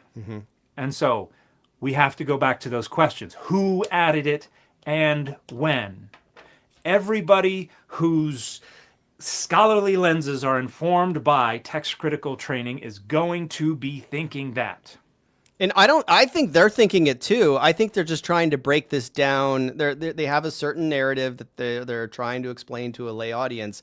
I'm pretty sure they're both aware of this thing that Dan's pointing out. Dan's critiquing them for not mentioning it. It's a major omission, right? And we have an answer. Yeah. Unfortunately, the answer demonstrates that this is not evidence for what Dr. Meade is adducing it to support. So this is a commentary on the Septuagint of Isaiah by a friend of mine named Ken Penner. And he talks about this variant reading in this part of the commentary. And in the red box, I have the three words, Magali Bulisangelos, are G's original translation. Corrector CA added, and then we have the Greek of the marginal note, matching the Hebrew. Corrector CB added the cross signs, the little pluses, and D, that is corrector D, added red dots seen in figure 2. So I'm going to show you the manuscript again with the marginal note. You can see the text of the note was added by CA. The cross signs were added by CB. These are later scribes who have come in to correct the manuscript. And then corrector D added the red dots. I hate that I can't keep this a secret. I canceled all my food delivery subscriptions and upgraded to Cook Unity. Okay. When did they add them? And this is where we run into an awful lot of problems for Dr. Meade's argument. We have a pretty secure scholarly consensus that the corrector CA, who is sometimes just referred to as C in the scholarship, added that marginal note between the 5th and the 7th centuries CE. Ooh. And most likely between the late 5th and the early 7th centuries CE. In other words, after Jerome had already effected that pivot away from the priority of the Greek to the priority of the Hebrew. So let's, again, we're dealing with dates here. I gotta keep anchoring us in the dates. Let's look at the timeline. Let's zoom out and just see what we're looking at. 5th century. So we're all the way over here. We got 5th, 6th, 7th century. And here, this is way past the Hexapla, Hesychius, Lucian, right? Like we have already basically we've overthrown the Septuagint at this point in a lot of Western Christianity, right? Like we're, this is almost close to the Syro-Hexaplaric version, right, of the Septuagint. We're almost in the period where the Masoretes begin, their process. So we got the Talmud has taken form. The Byzantine text type has emerged, right? We're centuries out from the original composition of Codex, or the original creation of Codex Sinaiticus. So that's definitely, I would say this marginal note or this footnote is not as, like Dan has effectively deflated that footnote as evidence for a conclusion that Dan isn't really disputing. Like, I don't think he's necessarily disputing the core conclusion. He's disputing the admissibility of this evidence. He's quarantining that footnote as admissible evidence. Let's look at some of that scholarship. So we're going to start way back in 1864 with Scribner's A Full Collation of the Codex Sinaiticus with the received text of the New Testament. And here we can see in the introduction, far the greater part of the changes throughout the whole manuscript belong to C, of about the 7th century, before breathings and accents became habitual. And we can go to 1938 with Scribes and Correctors. I'm going to skip a little bit of this. You can watch him. Stance calling for fresh paleographical investigations. The point has been proven. So, the scholars are pretty securely dating that marginal note between the 5th and the 7th centuries, with, again, the late 5th to early 7th probably being where most scholars would place it if they had to be more specific. That marginal note did not exist prior to Jerome's argument for the Hebraica Veritas. And so, granted, Dr. Meade is appealing to that marginal note as evidence for Christian concern for the Hebrew variant reading here in this passage in Isaiah 9:6.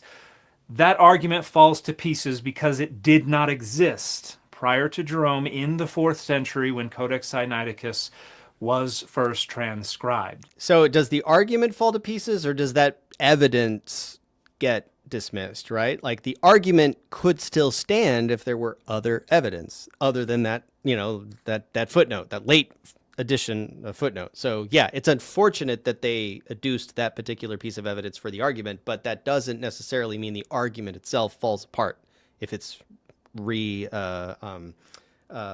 recapitulated or resuscitated with better evidence.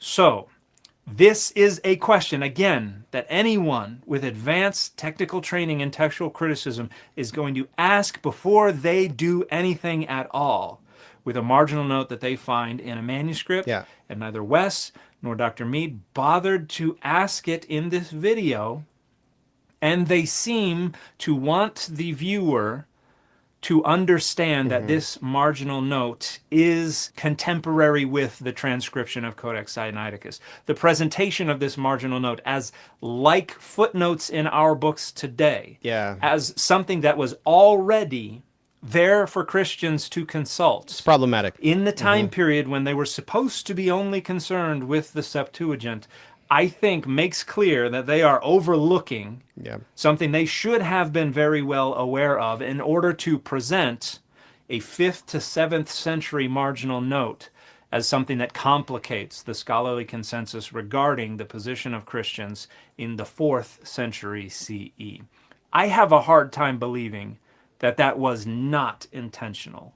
It's not outside the realm of possibility. It's certainly plausible, but it would be surprising to me that people with the advanced degree of text critical training that both Wes and Dr. Meade have would just not even bother to ask the question. Or not even bother to mention the fact, right? It's not asking the question. I believe if you really, like, if that were a live stream and you just dropped a question in the chat, wait, when was that footnote added? I don't know if would he just be like, well, of course it was, like, they can see, they pulled it up on screen. They know it's different ink. I don't know. This is definitely, I think it's important to be nitpicky on these details, and I commend Dan McClellan for being that nitpicky. It sounds like Dan is nailing it so far. Yeah, he is. He's nailing it. I mean, there's no other way around it, but he's doing it he's being very forceful about it. Did anyone present any other evidence? Well, we'll look at some other evidence because, the problem with the specific argument being made is that this evidence proves the point. Right. So, like, why not go to origin instead? Exactly. Why produce bad evidence and not inform their audience that it's bad? There is better evidence to be adduced, right? All I'm suggesting is that if you dig into the actual history of this time, the picture becomes far more complicated. It does. We'll see. Of who wrote that marginal note and when it was written. And that is why I think that the argument, it seems to me, that Dr. Meade is trying to construct in this part of the video is undermined by misinformation and what seems to me to be an intentional effort to mislead the audience. If I am wrong about this, I do not understand the appeal to Codex Sinaiticus. I do not understand the identification of Codex Sinaiticus as evidence for Christian awareness of Hebrew variant readings already in this time period when Christians were supposed to be concerned. Yeah, so sorry, I got to go back. Let's just do this one more time. The appeal to Codex Sinaiticus. I do not understand the identification of Codex Sinaiticus as evidence for Christian awareness of Hebrew variant readings already in this time period. So when Christians were supposed to be concerned only with the Septuagint. So yeah, and this is again, I don't know, is Dan criticizing, like here he's not just criticizing the appeal to that piece of evidence for this argument. Here he seems to be extending his critique to criticize the idea that in the 4th century Christians were aware of Aquila, Symmachus, and Theodotion, right? Like that, and clearly they were. Now, whether or not they appealed to it or deferred to it, or like the fact that they consulted it, well, we're going to see. Like if you look at the early church fathers, they were clearly aware of it. It's just and they clearly were looking at it. So this is, I think, a little bit of an overreach. That it's because John Meade's thesis could still hold even without just this problematic piece of evidence. The church at this time is supposed to only be interested in the Greek translation, the Septuagint, the official translation, and yet any user or reader of this Codex Sinaiticus is going to be able to see that the Hebrew differs here. Yeah, and so this is a straw man, right? Like this is framing the argument as like, well, early Christians were only supposed to be interested in the Septuagint. Early Christians were supposed to have blinders on, basically. Who believes that? Who believes that? Like, who is he arguing against? This is not a steel man of anyone's actual position. This is a straw man of, just in order to prove a point, right? This is just a weak form of argumentation, which I think is dumbed down for the public. I think he actually knows that there's some nuance here, but this is just the way that he chose to present it on this Christmas themed podcast. And that already in Greek, there was a pretty literal rendering of the Hebrew text. I do not understand the adducing of this manuscript as evidence in support of the notion that Jerome was not starting off something new, but was maybe just the end of a trajectory that had already started earlier. I do not understand if the argument is not that this marginal reading shows that already in the 4th century, Christians were identifying Hebrew variant readings. Eusebius is irrelevant. We've always known that Eusebius pointed out that the Hebrew differs here. But that's an exception. That's not his main position. His main position was that the Septuagint was superior, and he's just pointing to some exceptions. Why is Eusebius irrelevant? I don't know. This whole video didn't really he's looping in the Eusebius is irrelevant here. I'm not sure if Eusebius is irrelevant, to be honest, but let's see. We've always known about that. That does not undermine the strong consensus view that Jerome was starting off something new. Okay. And we have folks like Rufinus and Augustine and others who chewed Jerome out and argued fervently with him to abandon this silly notion that the Hebrew was superior to the Greek. So this strikes me as incredibly problematic. And I am not appealing to Wes to account for this, because we've already seen in his previous engagement with my concerns about his assertion related to the undesigned coincidences and the presence in the scholarly literature of the last 10 years of these detailed responses to all my concerns. We've already seen that when it is conclusively demonstrated that he was publicly sharing misinformation, that he will refuse flatly to take accountability for his misinformation, and that he will scratch and claw for any opportunity to try. All right, so now we get some polemic. Now, this got 57K views in 6 days. I'm impressed. Like, I think it's very interesting that this discussion, I hope I didn't cut anything off that Dan said at the end that was like profound, but he's making it clear that like this is addressed specifically to the point that John Meade made. And I want to include one other part before we get into the sources and start, before we pop open the hood. I just want to show a few things from the uncut version that I think is what I think maybe Dan forgot that he like didn't include any of the evidence from Eusebius that was brought up here. But I just want to point something out because this is something that Dan skipped over. But then when he said Eusebius is irrelevant, I think he's referring to this, and he just didn't mention it. Yeah, Jerome with the Veritas part may be taking a new position, right? And we'll look at that. We'll look at what Jerome said exactly. So this is the most played part of the video, and it's where he talks about Eusebius.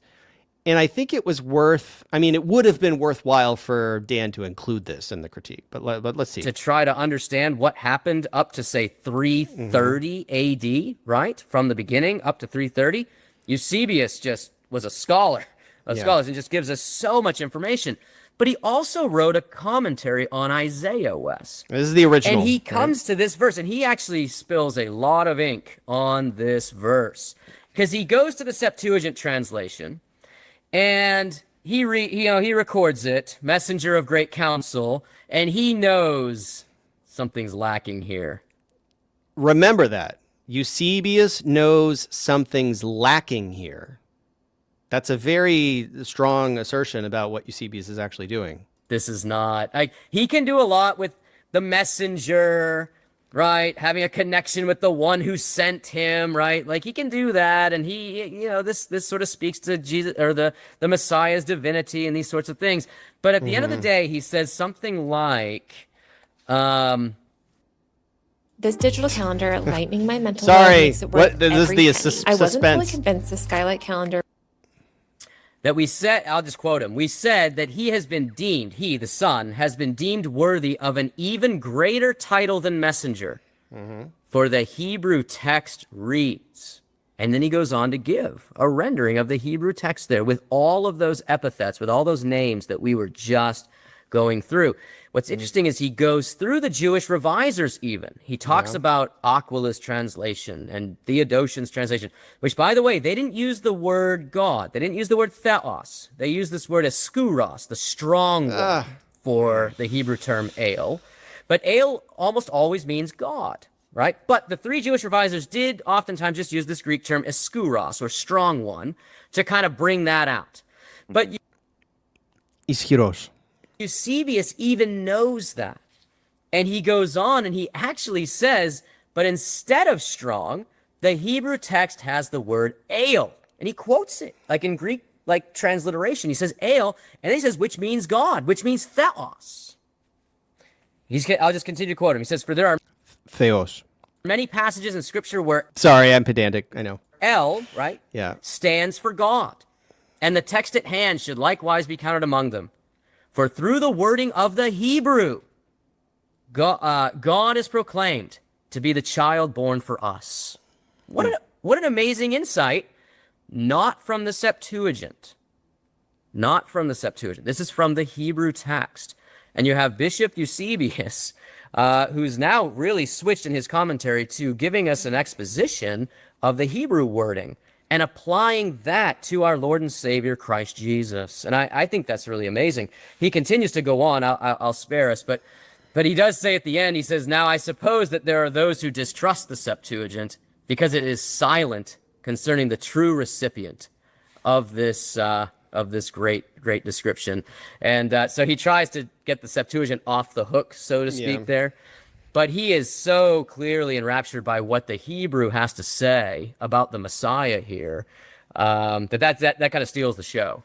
So basically, that was a lot of nuance that I think would have been helpful in Dan's analysis. But Dan at the end said that Eusebius is irrelevant, that he's a sort of just a blip on the radar, that he isn't preceding the tendency of appeal to the Hebrew that Jerome is introducing. Now, if we look at some of these examples that were shown, and again, I'm going to make this slideshow available to anybody who follows me on Patreon. So like what the process that I've been doing is like I do a live stream.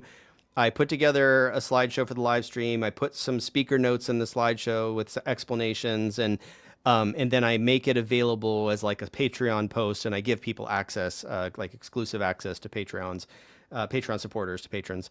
And I'm going to do the same thing with this slideshow. The slideshow on Greek obscenities, I make last minute finishing touches. I apologize to anybody who's supporting me on Patreon for the delay, but please, if you're a supporter, thank you so much for your support. Thank you to everybody who subscribed on Cross Bible as well. I will today and tomorrow refine and put the finishing touches on that slideshow so that the Greek obscenities rated R material is going to be up on Patreon pretty soon. And then by next week, I should have this material dialed in for you and I'll put a blog post together to summarize this live stream content. And we can see, first of all, Jerome's helmeted preface to Samuel Kings. So this is late 4th century, right? Again, around the same time of Sinaiticus, right? Not the marginal note, but just the Bible itself, where that Bible itself is sporting the Old Greek Septuagint version of Isaiah, right? So if you look at this more closely, you can see, I'm not going to butcher the Latin because I'm not a Latin guy, but I will go through and just say, the prologue to the scriptures may be appropriate. This is what Jerome says as a helmeted, armored introduction, prologus Galatus, right? To all the books which we have from Hebrew into Latin. So we may be able to know whatever is outside of these is set aside among the apocrypha, right? You see apocrypha. And here, this whole idea of Hebreo vertimus in Latinum, right? So this is the famous quote of Jerome, right? Where he says, therefore, wisdom, which is commonly ascribed to Solomon, the wisdom of Solomon, right? And the book of Jesus, son of Sirach, and Judith and Tobias, and the shepherd of Hermas, are not, or Tobit, right? Are not in the canon. So he is excluding them from the canon. They are deuterocanonical as of Jerome, right? I have found the first book of Maccabees is Hebrew, and the second is Greek, which may also be proven by their styles. So we're already getting insight into the idea that there are certain books that were included in the canon that we bind together and call the quote unquote Septuagint. They're beginning to be relegated to a deuterocanonical status here, where you can see that the Hebrew is being elevated and enshrined as the new, standard that the Bible needs to be held to. And so anything that is originally composed in Greek, and again, this is not controversial that there are books of the Septuagint that were originally composed in Hebrew. What is controversial nowadays among a very, very, very tiny cult is that the whole thing was, that all the other books were originally Hebrew. So we're not getting into that today. So I am not going to get in again. I'm not going to try to pronounce any of this stuff in Hebrew. I'm just starting to learn, so it's all very embarrassing to me. I'm going to stick to the Greek because that's sort of what I do best. I've been doing it for over 10 years.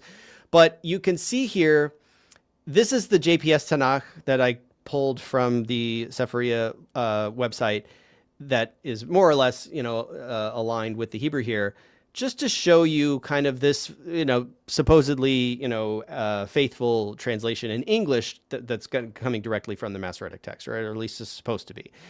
For a child has been born to us, a son has been given to us, and authority is settled on his shoulders. He has been named, and now we have the quotes.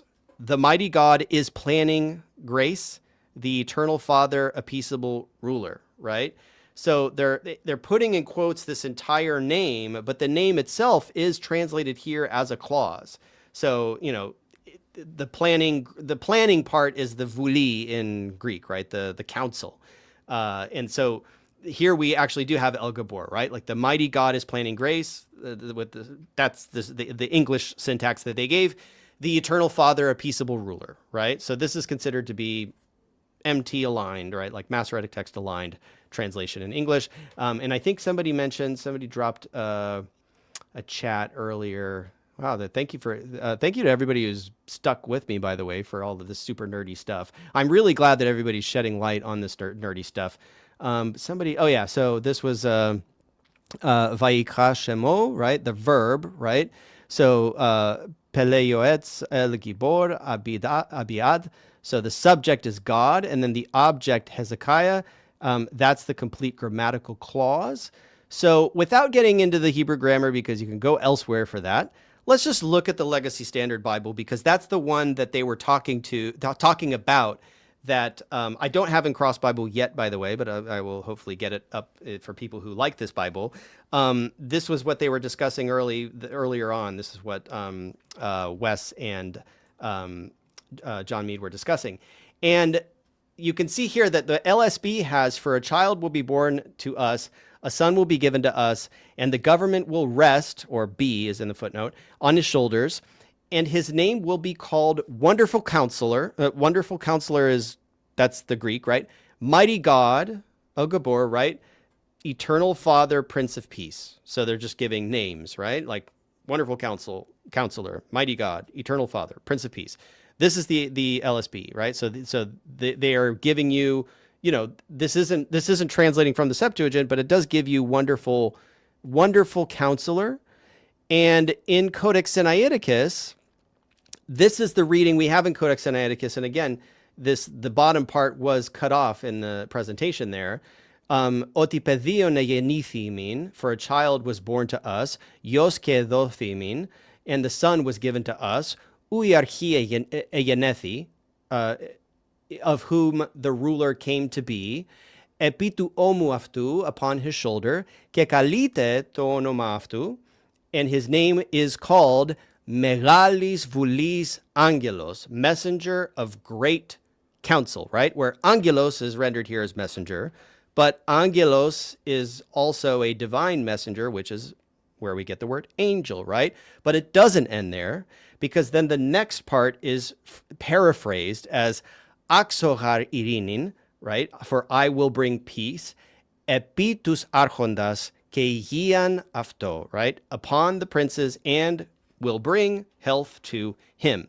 So that is considered the traditional kind of old Greek rendition of the text of Isaiah 9:6, 9:5. The verse division is a little different in the Septuagint.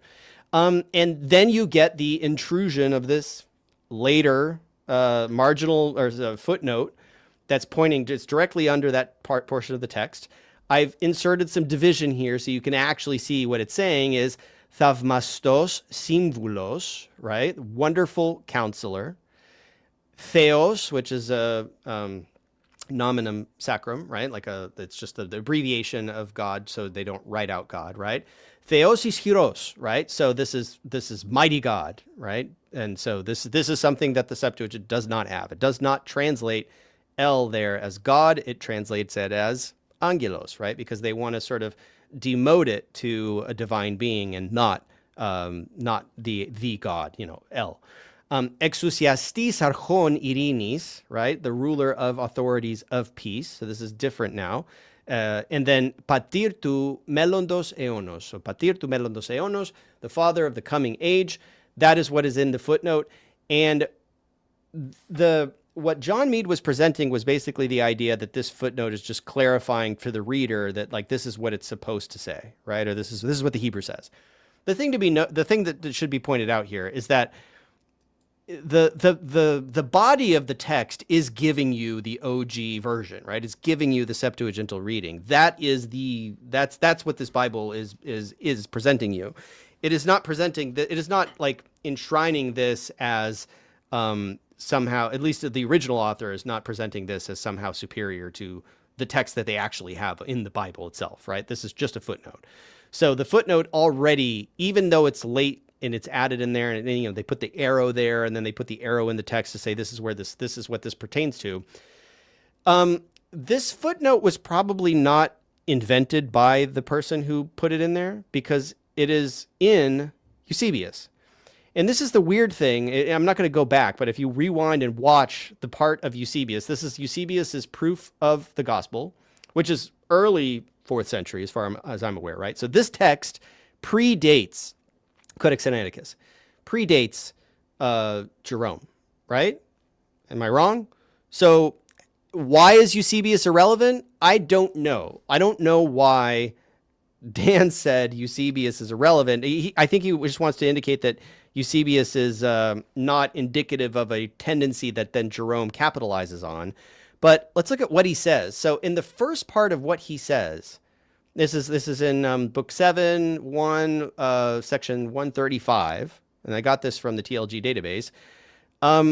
He says, "Ketutohun," and accordingly, "onomain elegete katamen tus evdomikonda." So he's again, there's no air quotes here when he says kata tus evdomikonda. He means according to the 70. So he's talking about the Septuagint, right? We call it the Septuagint. They called it ήμετέρā evdomikonda. And so when they say kata tus evdomikonda, according to the 70, that is what he means. He's referring to a canonical Old Testament that he preferred. Right?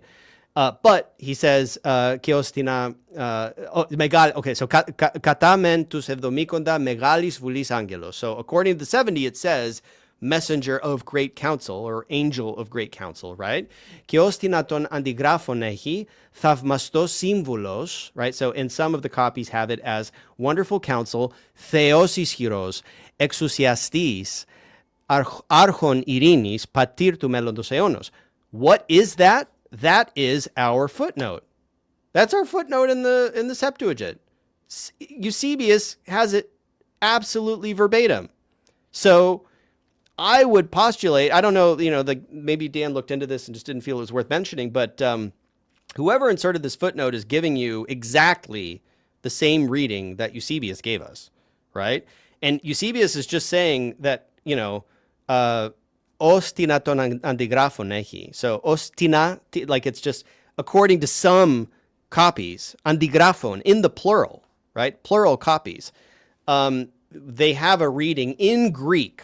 Thavmastos símvulos theos ischiros exousiastis archon irinis patir tu melondos eonos. So this blew my mind because I watched the full interview with John Meade.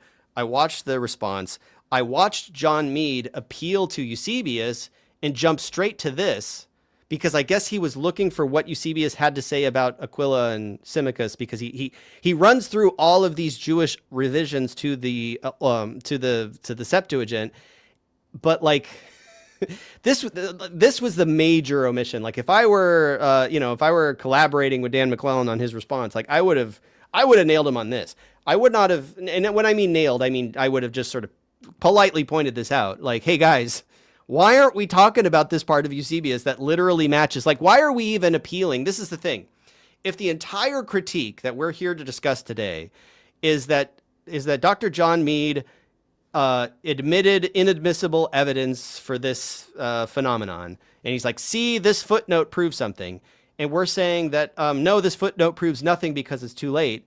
Well, I'm sorry. We have evidence from the early 4th century that Eusebius was aware of multiple copies that had this exact reading in it. So we don't need to point at Sinaiticus or the footnote in Sinaiticus. It's totally irrelevant at this point. We got Eusebius. So why not just point at Eusebius? And he does, but that's the thing. John Meade does appeal to Eusebius. But Dan says that it's irrelevant because because he's focusing in on this whole, he's nitpicking on this footnote thing, but this footnote is in Eusebius. It's not a footnote. It's not considered we need to correct the Bible against it. He's just pointing out, according to the 70, we have megalis vulis angelos, but we got some other copies that say exactly this, and this is exactly what's in the footnote of Sinaiticus. So this is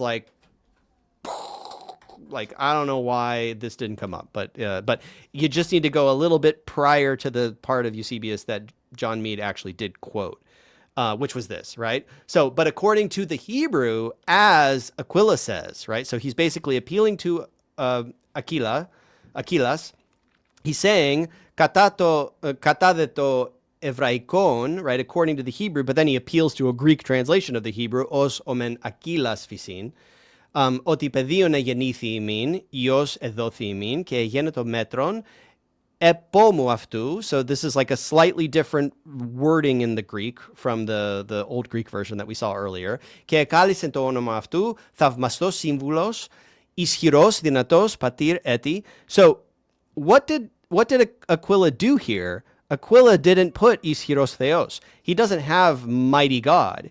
He has ischiros and dinatos, right? He put two adjectives here to say mighty and strong, but he did not render that. Patir eti, still father, archon irinis, ketis irinis aftu, ukestin peras, right? There is no end to his peace. So this is a very, what we discussed earlier was that Aquila was like wooden, adhering to the Hebrew.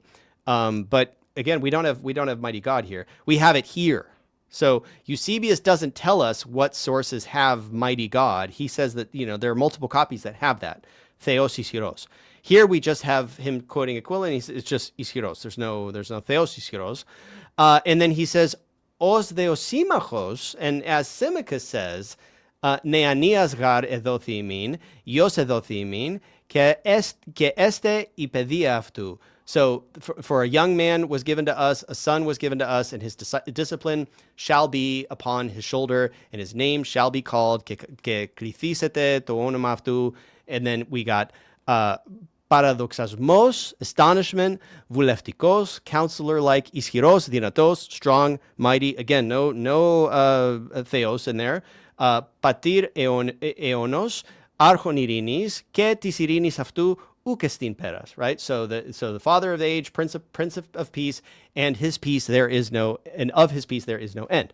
So it's interesting.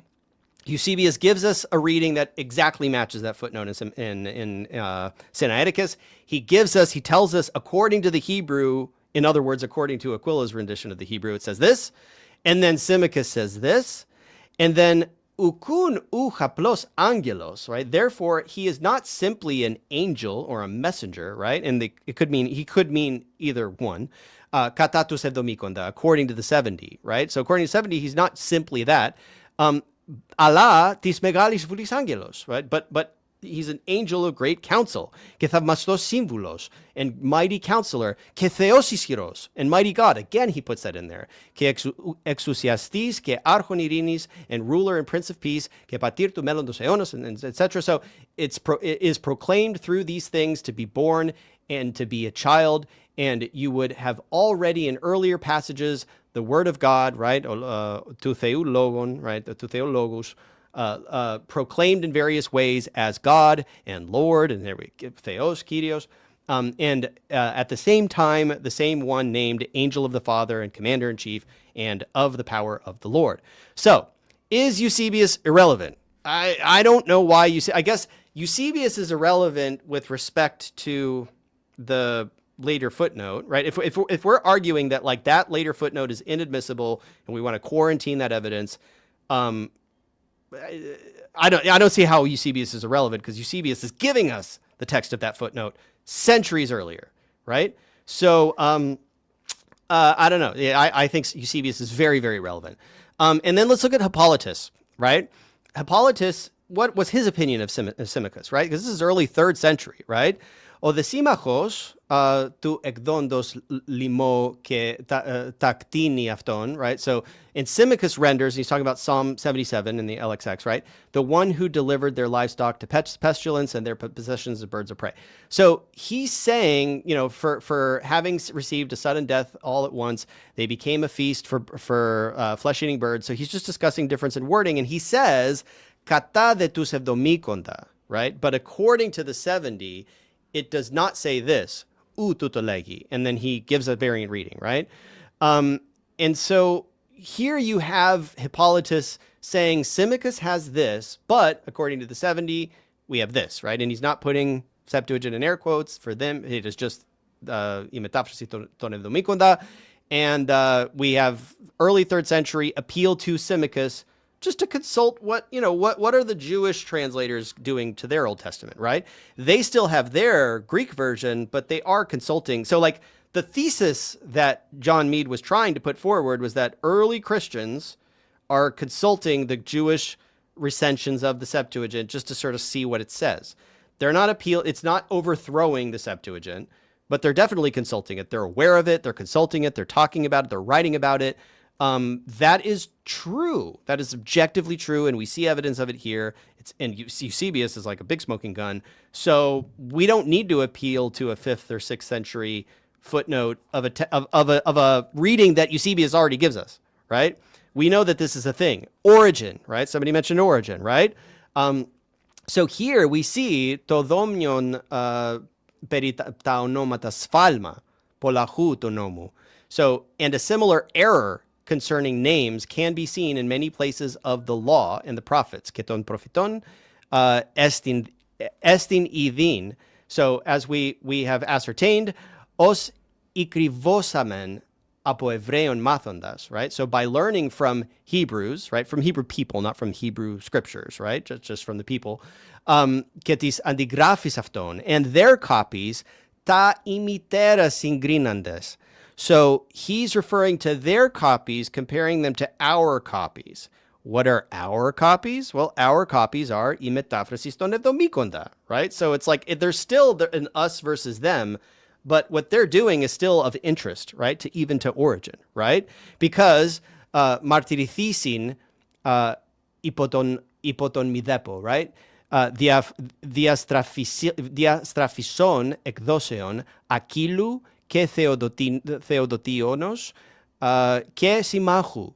So those editions that have not yet been corrupted by Aquila and Theodotion and Symmachus, right? Accordingly, we will set out a few examples in order that those who love learning may become more attentive to these matters. Now, the interesting thing here is that, like, he's talking about, there's still an us versus them, our copies, right? Και τις αντιγράφεις αυτών τα ημητέρας συγκρίναντες, right? So we're comparing them to our copies. He's saying editions that have not yet been corrupted by Aquila and Theodotion and Symmachus. Now, when he says διαστραφισόν εκδόσεων, μηδέπο, υπό τον μηδέπο διαστραφισόν εκδόσεων, I don't know. Tell me in the chat if somebody has a different reading on this. Is he insinuating that the texts that that Aquila, Theodotion, and Symmachus are, like, that they haven't been corrupted yet by them? Like, is he throwing shade? Or is he saying that their editions have not yet been corrupted?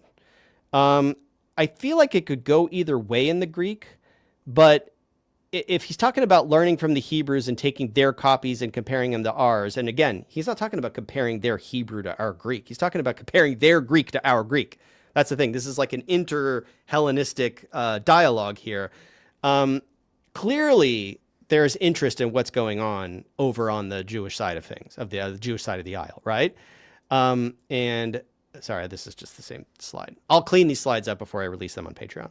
So, lastly, to wrap this up, I just want to make sure that we're clear, just in case anybody's watching this who thinks that Julius Africanus thought that the Septuagint was originally entirely composed from Genesis to Malachi or whatever, that the whole Tanakh was originally in Greek. He doesn't, right?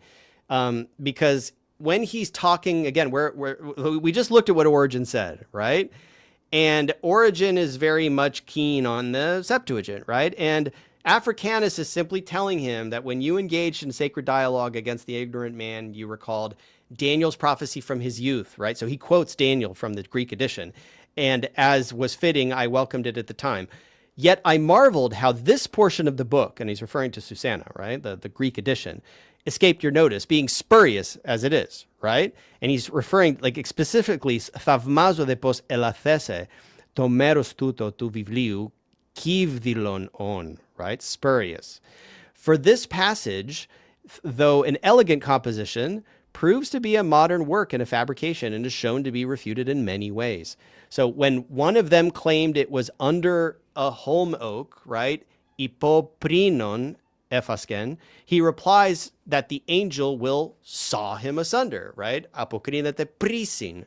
Okay, so there's wordplay between the noun prinon and the verb prisin, or the infinitive of the verb, right? The oak is repeated, right? And to the one who claimed it was under a mastic tree, right? Todipo schinon irikoti schisthine, right? So he likely threatens him that it will, with being split apart.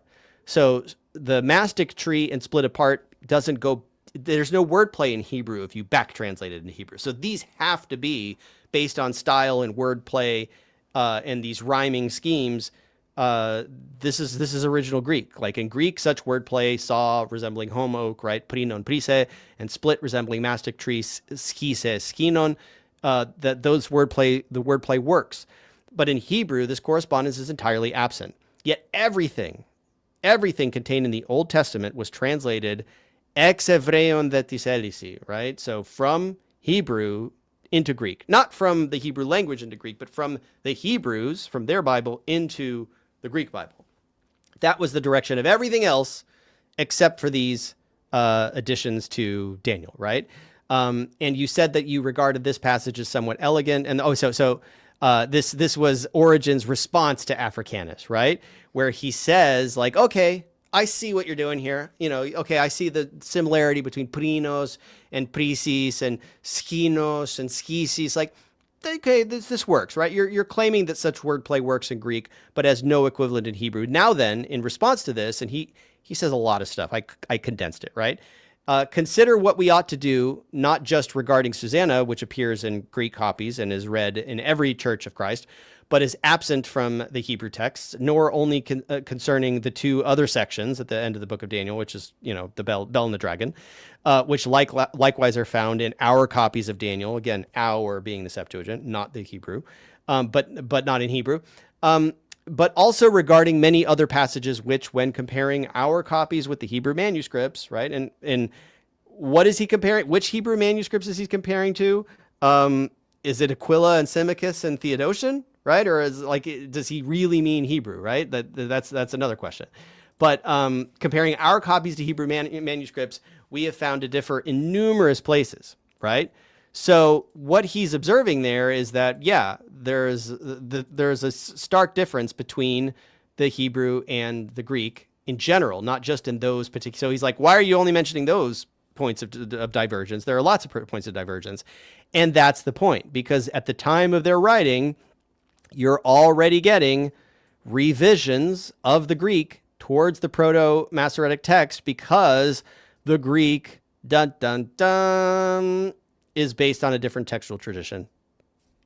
So that is the explanation that Africanus could have theoretically given to Origen, but probably was not fully aware of it, because at the time they didn't realize that they weren't concerned or didn't know that much about the textual plurality, or at least they knew about the textual plurality, but they didn't have an explanation for it that you will find in Emmanuel Tov, which is that, yeah, the Hebrew Vorlagen behind the Septuagint translation was a fundamentally different form of the text. It was like the critical text in the King James Bible that we have today. Like we have divergent text forms of the New Testament, and we're perfectly comfortable with having multiple Bibles on our shelf that say different things and have different verses, and we're comfortable with textual plurality in the New Testament.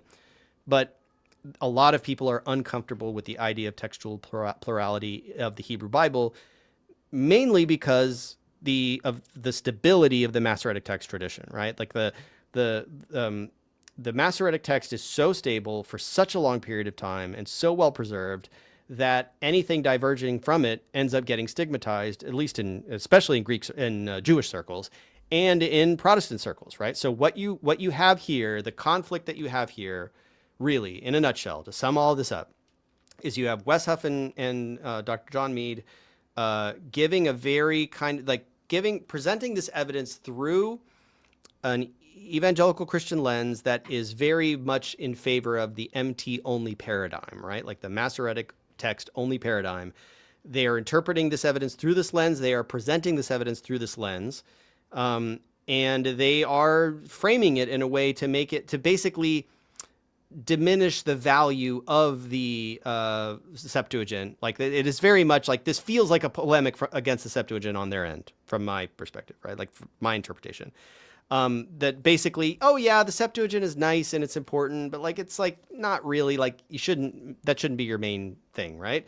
It's obviously the Eastern Orthodox Church has a very different approach, and that's what I started this episode explaining, is that like, this was the whole textual criticism has really led me down this path to build a platform, Cross Bible. Please subscribe and support us if you can. To support the Septuagint. We are working very hard on increasing our support for the Septuagint. I am honored to be sort of collaborating with Manuel Tove on his new book for the timeline of the Bible being used as an illustration.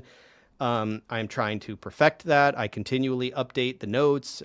So if you go into the timeline of the Bible, you can interact. You can open up those notes and read about things. I will be sharing these resources on Patreon. So if you support us on Patreon, thank you. If you support us on Cross Bible, thank you. I am working on getting more. I currently do not have a Greek version of the Septuagint deuterocanonical books on Cross Bible. It is I am aware of that omission.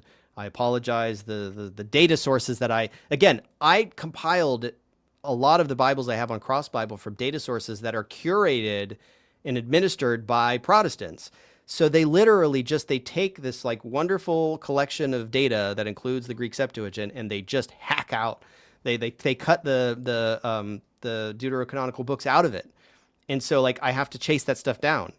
And that is it's a problem for me. It's not a matter of like what, I personally think should be canonical, or, this is not a question of what is considered inspired and canonical. It's a question of like, the completeness of the Bibles that we offer on the platform, and making sure that the platform is open to people of different faith traditions, and even, secular people, to just come in and study the Bible in whichever canonical collection or versions that they prefer.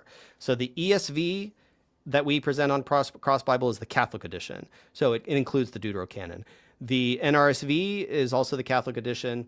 The NLT we're working on, that's going to be in the Catholic edition. So that means that they simply include the Deuterocanon, so you can compare the deuterocanonical books. You can compare Maccabees side by side, line by line, right? And so that's what and so I'm working on the next phase of Cross Bible, where I'm working with my programmers to process the data of the Septuagint, so that when you're reading those deuterocanonical books, you can also bring in the Greek and compare those side by side. Currently, we don't have that capacity. We're working on it. We're working on a lot of things. So thank you for being a part of the journey. I will drop again a link. Let me just do that right now so I don't forget. If you are open to joining and participating in the Cross Bible Discord, I will give you right now. I put it at the top of the chat too. Cross Bible Discord. So if you get on this link, I am very grateful to people who message me through the contact form on the website to let me know when something is broken. There are some things that are broken right now. We're fixing some things. There's some complications with the highlights. There's always bug fixes, and we're working on it. If you go onto the Cross Bible Discord, you're welcome to ping me, friend me, direct message me, open up some questions for discussion. We could talk about, we can discuss the Septuagint, we can discuss the New Testament, and textual criticism, anything you like. But the real thing that I want to do in building that community on Discord is getting people to use the Cross Bible platform in the way it was intended, which means highlight, bookmark, take notes, tear through your Bible, like engage with Scripture more deeply by studying it in an interactive way. The little panel that slides out on the right, you can put your notes there. You can go to your dashboard that curates all of your notes. It collates everything into one dashboard where you can see all your notes and your highlights. Like, you need a heat map across your Bible to tell where you've been studying, what areas of it you've been neglecting, and then be able to pull up the footnotes and the cross references and the nice study panel on the side. This is stuff we've been working really hard on for years, and I couldn't have done it without you. Like the people who are supporting me, the people who are subscribed on the website, people who are supporting on Patreon. Thank you so much. You're really helping make all of this possible. And if you haven't liked this video, please like it, please subscribe, please drop a comment, even if it's mean, and hopefully it's nice. The YouTube is also really picking up now, and this is probably the most people I've had on a live stream. So thank you so much to everybody who's come along the ride. I don't know if there's any, I don't think I have any super chats today, but if anybody had a question that I didn't get to, yeah, I don't see any super chats. So if there are no super chats and no last minute questions, let's see, spell that. I don't see any questions. All right. So I think that's it. Thank you for joining me today, and we will catch you on the next one.